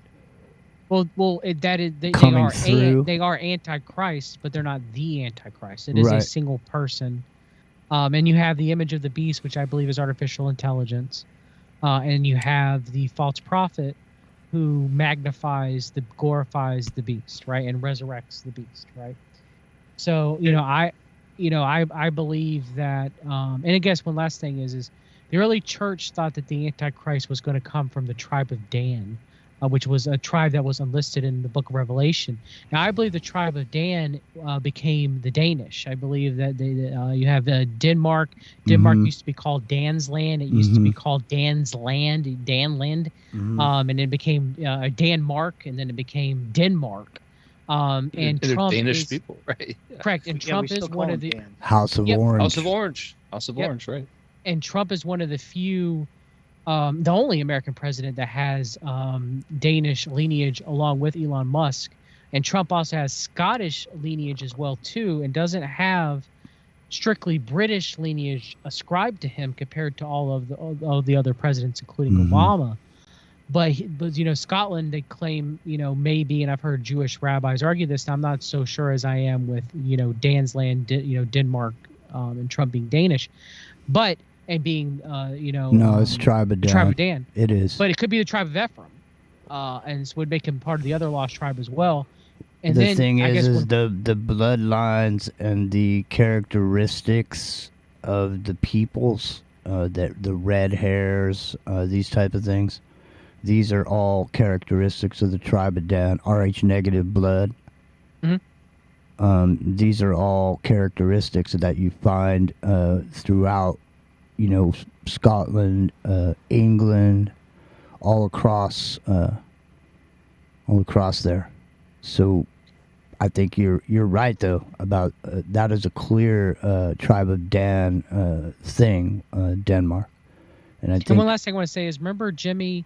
I think you brought it up a long time ago, and I may be mistaken, but Trump tried to buy Greenland. Yeah, he did. That it would make sense if he was the heir of Denmark, right? If he was the heir of the Tuatha that makes sense. Yeah. Right? Like, why, outside of that, why would he want to buy it? Why would he want to purchase? Why would he want to gain control outside if he is the king of Tuatha and he's the king of the tribe of Dan? Well, what we did is we talked about, we had brought up the Rock and Rio, we brought up the coat of arms for this proposed fake secret society. Mm-hmm. And he has all the colorings and the markings for these. Man, for the life of me right now, I can't remember the name of this thing. Rio, what was the name of that secret society? Oh, the Disney one. Yeah. That we See, Club 33. No. See, look at What? you can't I've got remember either. I've got like 9 million windows open on this. Hang on. Let me Dude, just look. seriously, that is weird. We just did a whole show on it, John. I can't remember the name of We it. did 2 shows on. I know. That means that somebody's beaming sniggles to my head to make me go stupid when I'm trying to talk about it, because we're relating it to Trump right now. And Denmark, because the same colorings, man. The House of Orange, man. And that's what's so funny. It was just right in your face. Ultra. It's like they were taking it. Yeah, plus Ultra. They're taking Plus a piss Ultra, right in your face when they were calling them the Orange Man. Orange Man bad. Yeah. Orange Man bad. Yeah. That was just like right in your face, man. Look at his coat of arms. It's a fist.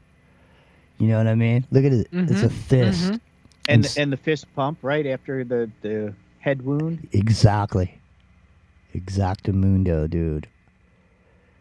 I'm starting. Yeah, there's like I said, if he's not the guy, there's a lot of symbolism and foreshadowing going on there.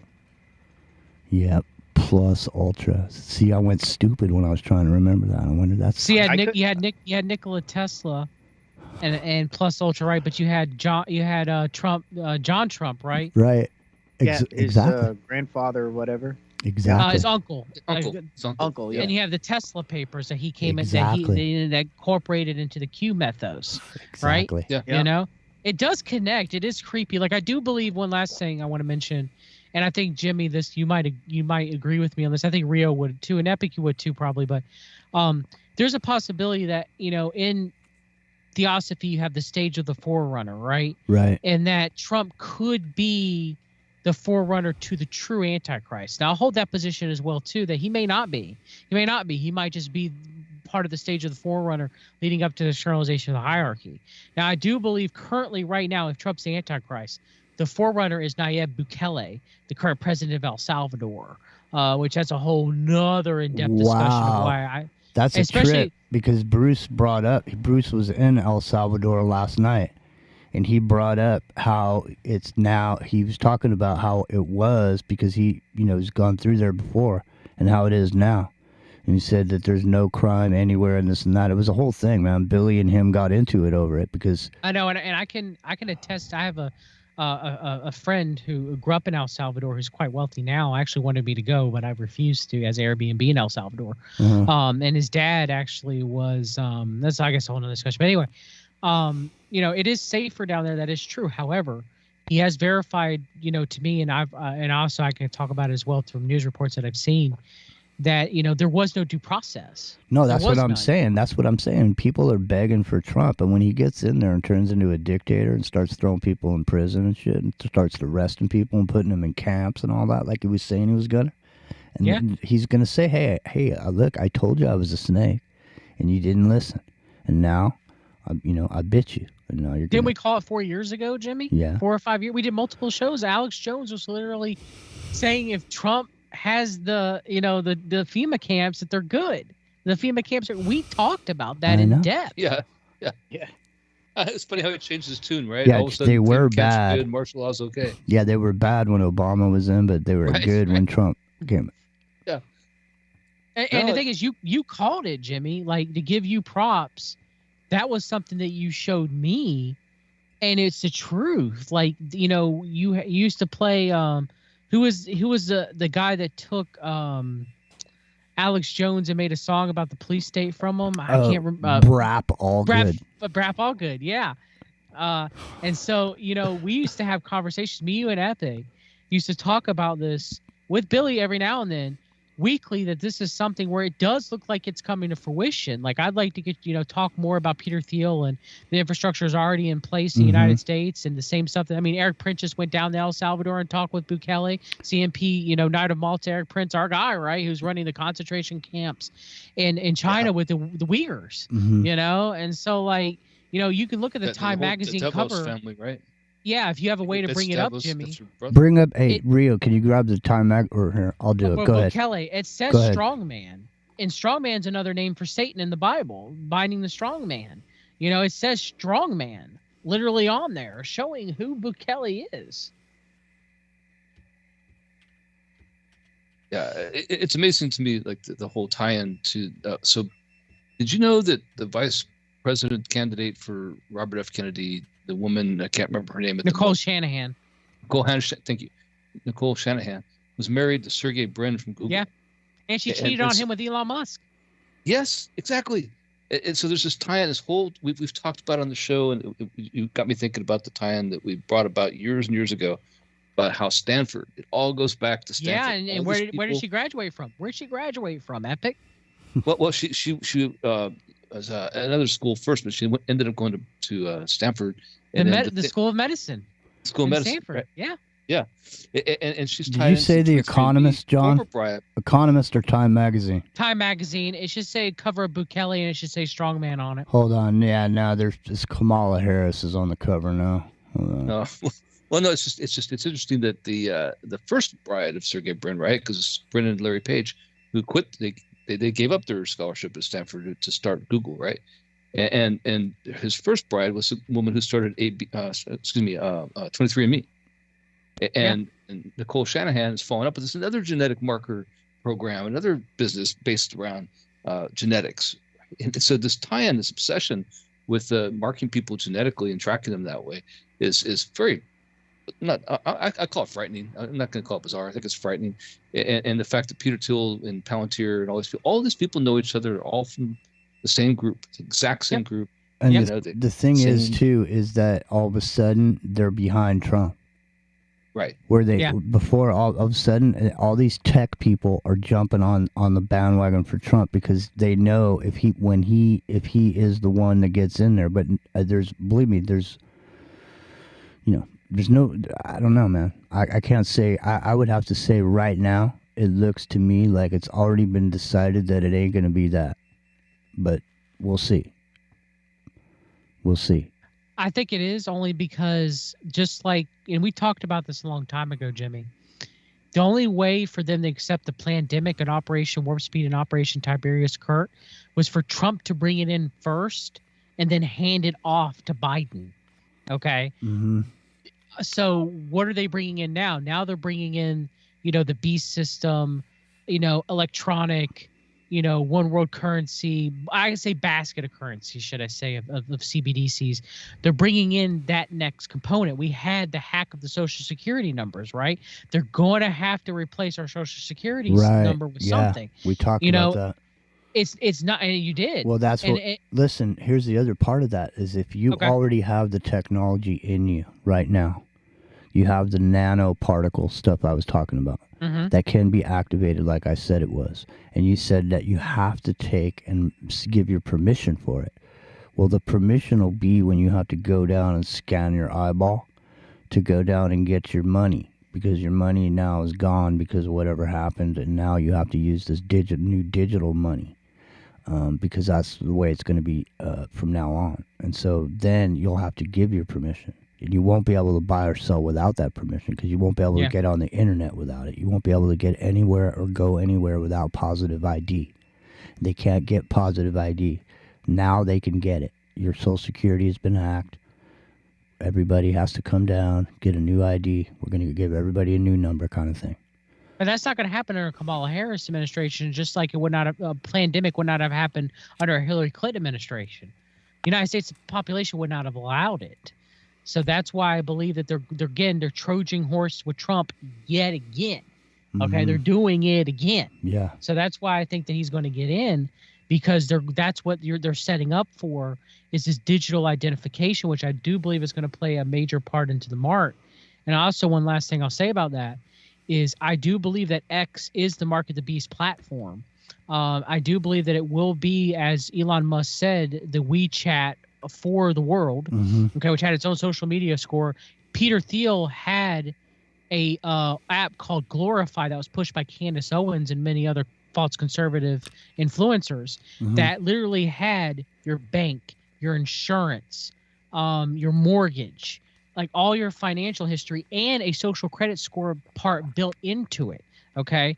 And one last thing, Jimmy, do you remember the Durst family by chance, in the Robert Durst and the murder of his neighbor and stuff like that? Yes. And everything. And the Durst family runs, if you could bring up the website on X, they run the Debt Clock website. And in the Debt Clock website, they've been putting out esoteric, weekly messages, false great awakening messages and decodes. Now, this is from the Durst family directly. They're one of the wealthiest families in the United States of America. Right. All right. And they're putting forth, that the money system, they turn the Jesus fish into an X. Like, there's like the whole eclipse, the Great American Eclipse. They said that's when it happened, and they turned it literally into an X that looks exactly like XRP. It looks exactly like X.com and stuff like that and everything. So again, X is a signature, right? You're signing over. It's the mark. You're signing over, your belief, right? And then again, you have Starlink, which I believe is going to, again, to get that digital ID. The internet's going to go down. And the way for you to get back on the internet is Starlink. That's You're going to have to sign through it. Yeah, well, I mean, Freeman Fly brought up a long time ago. The first person I heard say that the Xbox symbol, the X with the circle, was the mark of the beast. And so I looked into that. I looked into it again today, prior to the show, because I was trying to find out where that actually came from. But there's some credence to that, So, and again, like you're saying, like the illiterate signature just being an X on the form was an acceptable signature. It was an X, right? And X marks a spot, and X is, on a treasure map, marks a spot. All these different things that correlate to that, and how this becomes the mark, and how you have to have the mark to buy or sell. But I think what's interesting about the biometric aspect is something Jesus said, right? That I found interesting, because the mark, John said that in Revelation that you have to take the mark in your hand or in your head. It says in your head, it's the actual translation. But Jesus said, when it's better to chop off your hand and cast it from you, or pluck out your eye and cast it away, than risk hellfire. And I thought, that ties into the biometric, doesn't it? Like if it's actually tied in biometrically to your hand or your eye, then is there a way that once you've had the mark, you could get it away? Essentially, like the people who realize what they've done still have a salvation available to them, by getting rid of those things that identifiers. It's very clear, Epic, that once you accept the mark, there is no going back. Correct. Yes. Once you accept it, your fate is it's sealed at that point. That is the ultimate decision. That's the ultimate choice. So if you accept the mark, you're done. There's no coming back. And it will be known. I thought so too, but yeah. But what's interesting is talk about seals. We're talking about so many times in Revelation it talks about seals being open. And there's an article today on the Apple News. Yeah, I forget where it originally came from, but the thing that was interesting was they found this seal that's 2,700 years old, and it's the winged angel. It's from Sumer, right? The old Sumerian cylinder seals was found in Jerusalem. Like it's an actual seal found at I think it was the west gate of the Temple of Jerusalem, right? This actual seal found at the Temple of Jerusalem, right? And so it talk about opening seals. In fact, they're finding this seal that's a wax, the old school kind of wax seal on a letter or something, but this is before that, right? And it's totally intact. It's an interesting thing that has this the Assyrian and Sumerian winged angel on the seal with the name in Hebrew of the person who was administrator at the time in Hebrew, showing that Hebrew was a used language and was known and used prior to when a lot of people thought it was in administrative purposes. But at the temple, right? I think it's significant. We'll see if it is, but it's significant to find the seal, All right, what about these red heifers? Everybody was getting their panties in a wad a while back. What happened with these red heifers? What happened to all that? What happened? Where's the Dome of the Rock? Doesn't it have to be destroyed and all this? What about all these? I would say that's coming. The heifer sacrifice has not happened yet, but they still have 3 cows, so. And I've heard the Dome of the Rock isn't necessarily where the temple was per se. There's been a lot of research that's kind of like maybe off to the side. We know that that there are Jewish organizations that are ready with prefabricated stone blocks where they can build, the tabernacle, Yeah. false tabernacle, the temple as soon as necessary. They determined that the original altar, if you look at the site of the Dome of the Rock, if you look off, I believe it's the eastern side of it. Mhm. But if you look at the courtyard, it's off to the right of the building. There is like a small little gazebo that's there. Mhm. That gazebo is over the stone that is supposedly covering the altar. So they don't have to destroy the whole temple. All they have to do is move that gazebo. Yeah, from what I've seen, that I do believe that to be true, Rio. And I mean, we're gonna find out. We're entering in the end times for sure. I believe that to be true. And whether Donald Trump's the Antichrist or not, we're gonna find out. I do believe that even if he is not, he is a personification of lawlessness for sure. And he's no one that I would advocate voting for. I advocate not voting at all. And I do believe that if there's a discussion going on right now of the lesser of the two evils, right? But they're still evil. If you're voting for lesser of two evils, you're still voting for evil. Well, there is no I lesser. brought that up last night. I said, does it matter if you vote for Lucifer or Mephistopheles? You're still voting for the devil. Yes. Exactly, right? And so, it's some people say, well, we'll vote for Trump because things will be better, because the economy was better.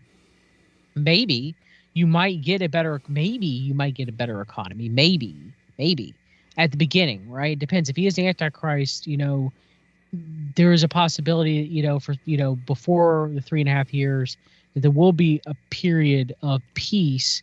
There will be a period of stability and financial success. And then isn't that the epitome of selling your soul? So in other words, it's shit right now, but if you vote for Trump, it'll be a better economy, so you'll get some money. So you'll just sell your soul for some more money. Is that kind of what you're saying, John? Well, most people are willing to do that anyway. That's what I mean. People are willing Yeah. to sell their soul for some more money because they're hurting so bad right now. And the thing is, this is the Great Reset, at least the false Great Awakening. I mean, that's what we're seeing, or the externalization of hierarchy, if you're talking about New Age terms. This is, the harlot being exposed to the world and later being destroyed by the beast. We're living through that right now. That's what make people accept the Antichrist, what make people accept taking the mark, because they live through, one of the worst times in recorded human history. And then they're given peace and safety and reprieve, and they're like, "Well, yeah, we'll take it, sure, I get to have, med beds and cures, and a limited amount of money for my heart's desire. You get all your I tax can do money whatever I back. want. Get your tax money all back. Because that was one of the biggest lies, was that the Antichrist beast system is completely totalitarian. That's the Great Reset we're living through now. The beast system, for those who take the mark of the beast, they will get whatever the little wicked heart desires. But those who do not, they will be the ones who will be punished in a totalitarian system. That was the rub. Most people were setting up, to believe that the Great Reset is kind of like that beast system. Okay, it's kind of like the system where that is the system of the Antichrist. But in reality, the beast system, they're taking the mark, taking the mark of the beast to buy and sell and stuff like that. But you will get the promises of Satan. You will get the promises of what a person's wicked heart truly wants instead of God. They will be able to fulfill their fleshly desires, and ultimately they'll bring forth destruction on themselves because of it. And so it ties into what all the New Agers say for many, many years of what it'll be, like the works of Barbara Marx Hubbard, like it all ties into what they're saying, the World Future Society, science fiction. Well, if you look into the future. What we pointed out with this Disney and the Epcot Center is that the concept of these 15-minute cities. Yeah. And how this has already been thought through. And back then they were talking about energy that came from the ether. And so the thing is anytime when they're ready to move into this new future that you're talking about, John, I think they do have all that technology available. I mean, I wouldn't be, I don't think I'd go out on a limb saying so. they're going to sell it as a good thing. They call it the Techno Optimism Manifesto of Anderson and Horowitz, right? That if you're a Luddite, if you're against this new technology, okay, Barmarks Hubbard say you'll be one of the 1/4 that choose not to ascend, and you'll be eliminated by freeze the up elite. there, John. Did I freeze up? Can you Yeah, guys there hear you me? go. So you'll be one that'll be you're good now. eliminated by the elite if you don't if you don't join in. If you don't ascend, you're dead. Right. And here's the thing. You can be eliminated without actually killing you. Because if you cannot buy or sell, you will starve. And you'll be a dirty-faced, homeless person under the overpass of the freedom zone. You'll live in the freedom zone, and you'll see little fires going and little people living in shacks, made out of pallets. They live playing in the background. Well, it also says that if you deny the beast, you will lose your head. So, we know once we get to that, laws, that's once we get to that point, right? So that would presumably have been, the rapture has already taken place, and those who are left behind will have to make the choice of taking the mark or not. And those who choose not to will have to be willing to lose their heads, not to lose their souls. And that's pretty clearly spelled out. Yeah. Yeah, I mean, I do believe it. I myself hold a mid-tribulation rapture. 3.5 years in. Yeah, I mean, it doesn't say like, that's what pisses me off about the Christian accelerationists, right? I use the air quotes around Christian accelerationists in this regard. They want to make it. They try to tempt God to make it happen faster, to speed away their retreat because they think they're raptured away and miss the entire tribulation, right? And they're not. It never says that in the Bible ever anywhere. Agreed. So we'll face the wrath of the world, but not the wrath of God. I'm not making light of anything, and I'm not being disrespectful to anybody when I say this, but it's not just prophecy; it's a business plan. So the thing is that everybody already knows what's going to happen. And so because of that, then let's just say I was sitting back with a bunch of money. I mean, I could literally make anything in the Bible happen. Anything it says about any of that stuff. But the issue with that you would think to yourself, John, you would think to yourself, in a Christian so-called country, you would think that if there's some technology came up that looked like the mark of the beast or whatever, that people would reject it. They would say, "Oh no, man, look at that! No, that's definitely the mark of the beast. No, we can't have that." Why does everybody just lay down for what's supposed to happen? In other words, why is there a lay down? I don't get it. Well, called not to lay down is different. So I, for example, you mentioned, if everyone knew, then they would be able to call it out. But God gives them the delusion. And it's obvious that there are many people who don't even know, even self-proclaimed Christians don't even know that we're close to the tribulation or about to live in it because of that. So that's fulfilled there. And then as far as look, if the elite, I've always said this, if the elite are able to make happen the events that happen in Revelation with the moon turning to blood, blood color, and wormwood falling, if they're able to do that and God isn't real, then we're not going to make it anyway. All right, so there is no hope. Isn't wormwood already fallen from the sky? I mean, not from an end times perspective and turned. How much is a quarter or a third of the ocean dead? Third of the world. Well, it is. Yeah. Well, there's lots. I don't know. There's quite a bit. Fukushima isn't enough yet, if that's where you're going. Well, no. I'm just saying, with the constant barrage of these weather modification aerosol disbursement devices, and this if you see the measurements of the quantity of aluminum, barium, and so on and so forth in the waters on Mount Shasta here in California. It would shock you. And the thing is that that's in our water and everything else. And so, the other thing about it is also what happens here is where I live is a coastal area where it's quite a rich agricultural zone. And what they grow here, there are things that grow fast, so they can grow them fast and cut them.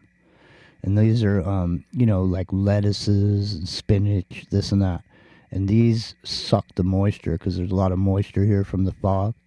And so when the fog is filled with these things, whatever they be, including radiation, because any kind of particles that are floating from the China syndrome disaster that happened in Fukushima that continues to do what it's doing, that all lands on these vegetables that grow fast, including grasses that these cattle eat. And so the cattle eat it, and it goes into their system, and they get filled with it. And the other thing is pigs, they get fed these, leftovers and whatnot. Pigs don't sweat, and they get full of radiation. So really, I mean, if you really looked at it, it is like it says in the Bible with the poisoning, because it just goes. Shut down a polluted land. Yeah, definitely that part. This happen all the time. Wormwood is pretty specific about a mountain that falls from the sky. So it sounds like a meteor or an asteroid. It's a mountain that falls from the sky. It destroys a third of the planet.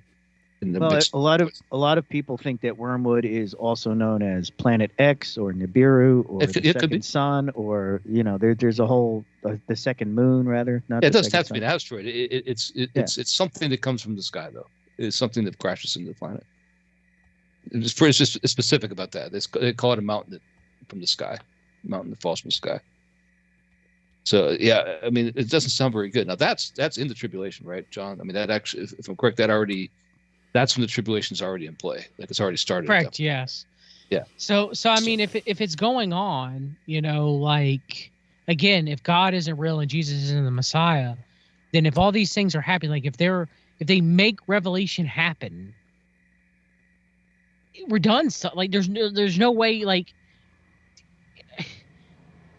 everybody who brings up, and I hear it a lot coming out of the camp of like the Jesus mythicists, that like revelation is a script by the elite, and to play through it, is like the ultimate like, cop out, and that, and everything. But again, like if you read the events of Revelation, if you read the events of end times Christian eschatology, if they play out the way they're going to play out, like if the elites have that amount of power to do these things that I believe only God can do, then what's the point?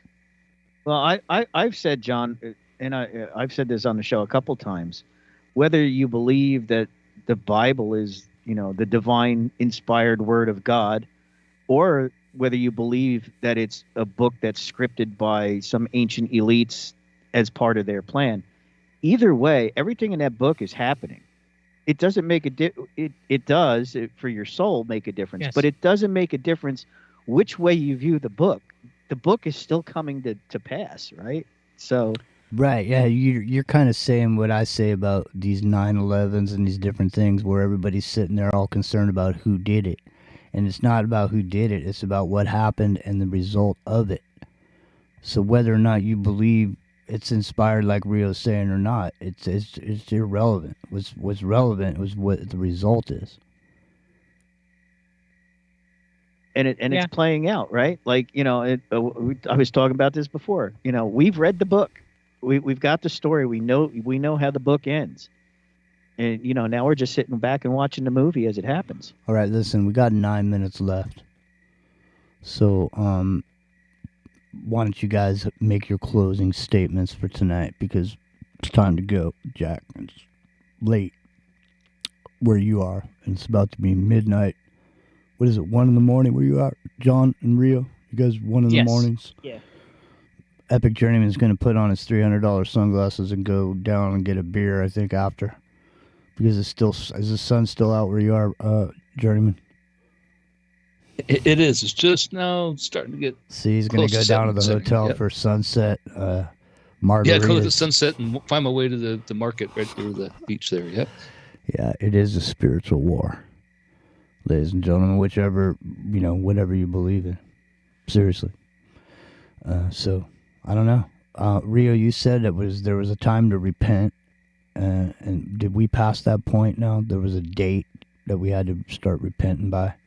Well, no. You have the chance to the only time you cannot repent is after you've taken the mark. That is your ultimate final decision.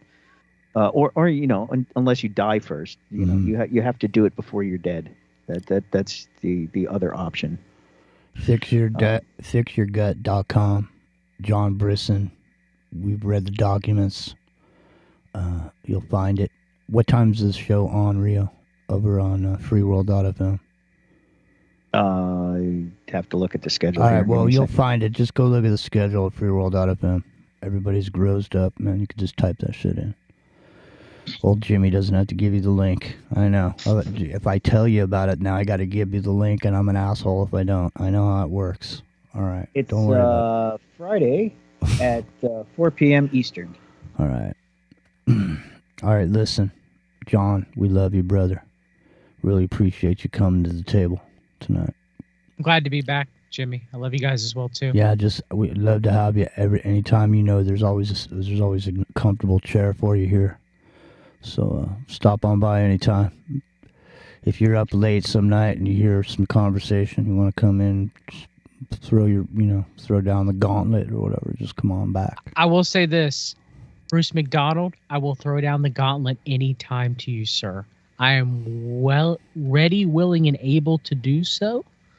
And I'm going to do it in defense of my friends, in defense, especially of Jimmy having you on, in the good graces of this show, sir, and for the way that you handled yourself last night. Anytime, any place you want to have a discussion live on air, I'm willing to do so. All right? Because, I'm not here to disrespect Jimmy, but nonetheless, I want it to be known. Okay? Because you mess around with the people I care about, you find out. All right, well, we'll see you guys tomorrow morning for Wake and Bake. And the good thing about Wake and Bake and what I love most about it is there ain't no talking.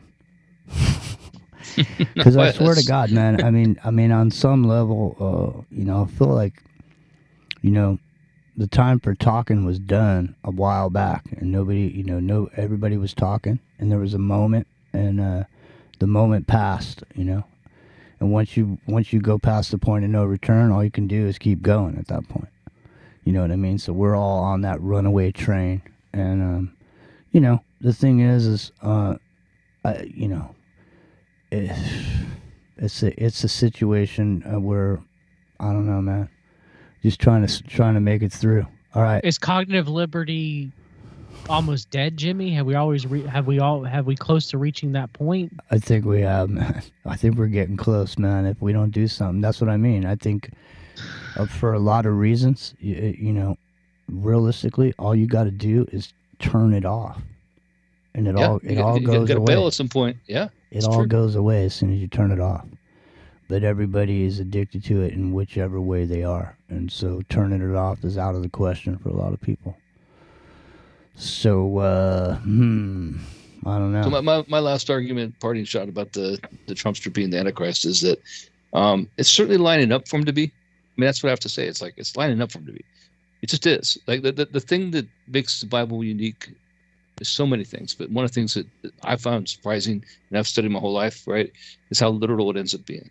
Like for all my time growing up, everybody tried to make, metaphors for what really means this, and Russia is actually this, and Gog and Magog, and all these other things. And, Yeah. Trying to Credit make a metaphor card. for scorpions or tanks and all this other The stuff. credit right? card No, was it's- credit card was the mark of the beast, and the exactly. the barcode was the mark of the beast, and then No, it's literally what it is. It looks like it's literally what it is. And it's literally looking like it might be Donald Trump. It is. But he has to merge through something like Neuralink with the beast, if the beast is. I do believe that will Artificial happen if intelligence. he is. I do believe that he will get the mortal head wound. A Neuralink will be put into him because Elon Musk, I believe, is the false prophet, and he will merge with the image of the beast, the artificial intelligence, to form the image of the beast. I do believe that is likely. I put forth that argument. I have for years, and I do think that again, the Antichrist will, through the AI and through those who take the mark, they will give up their cognitive liberty. 100%. That is a major part of it. It's- Become the and Borg. so- They become the Borg, right? That's the best analogy. It's what you become. You become part of the, the ether space there, the cyberspace. No, emerged. and I think that the nanotech and the mRNA, the genetic manipulation is part of that too. Because once your DNA is altered, right, then you're no longer the creation of God. You're the creation of man. And that's one of the damning parts of the mark when you ultimately take it. All right. You guys ready to go? It's time to go. Billy Ray Valentine's in the chat room over there. What's up, Billy? Billy's over there in the chat ski. Yeah, I see him. Yeah. Oh, yeah. All right. Thank you, Jimmy, for having me on again. I love you guys very much. And Thank you, John, for being here. We'll look forward to seeing you again soon. So don't be a stranger. I'll try not to be. Come back some more often. Yeah. I'll try not to be. All right. We'll see you later. Tomorrow morning, 8 o'clock. 8 o'clock Pacific. Rockarillo, you're going to be here for hour number 2. Tomorrow. Yeah, I should be around. So If you're not around, I'll understand. I think I will.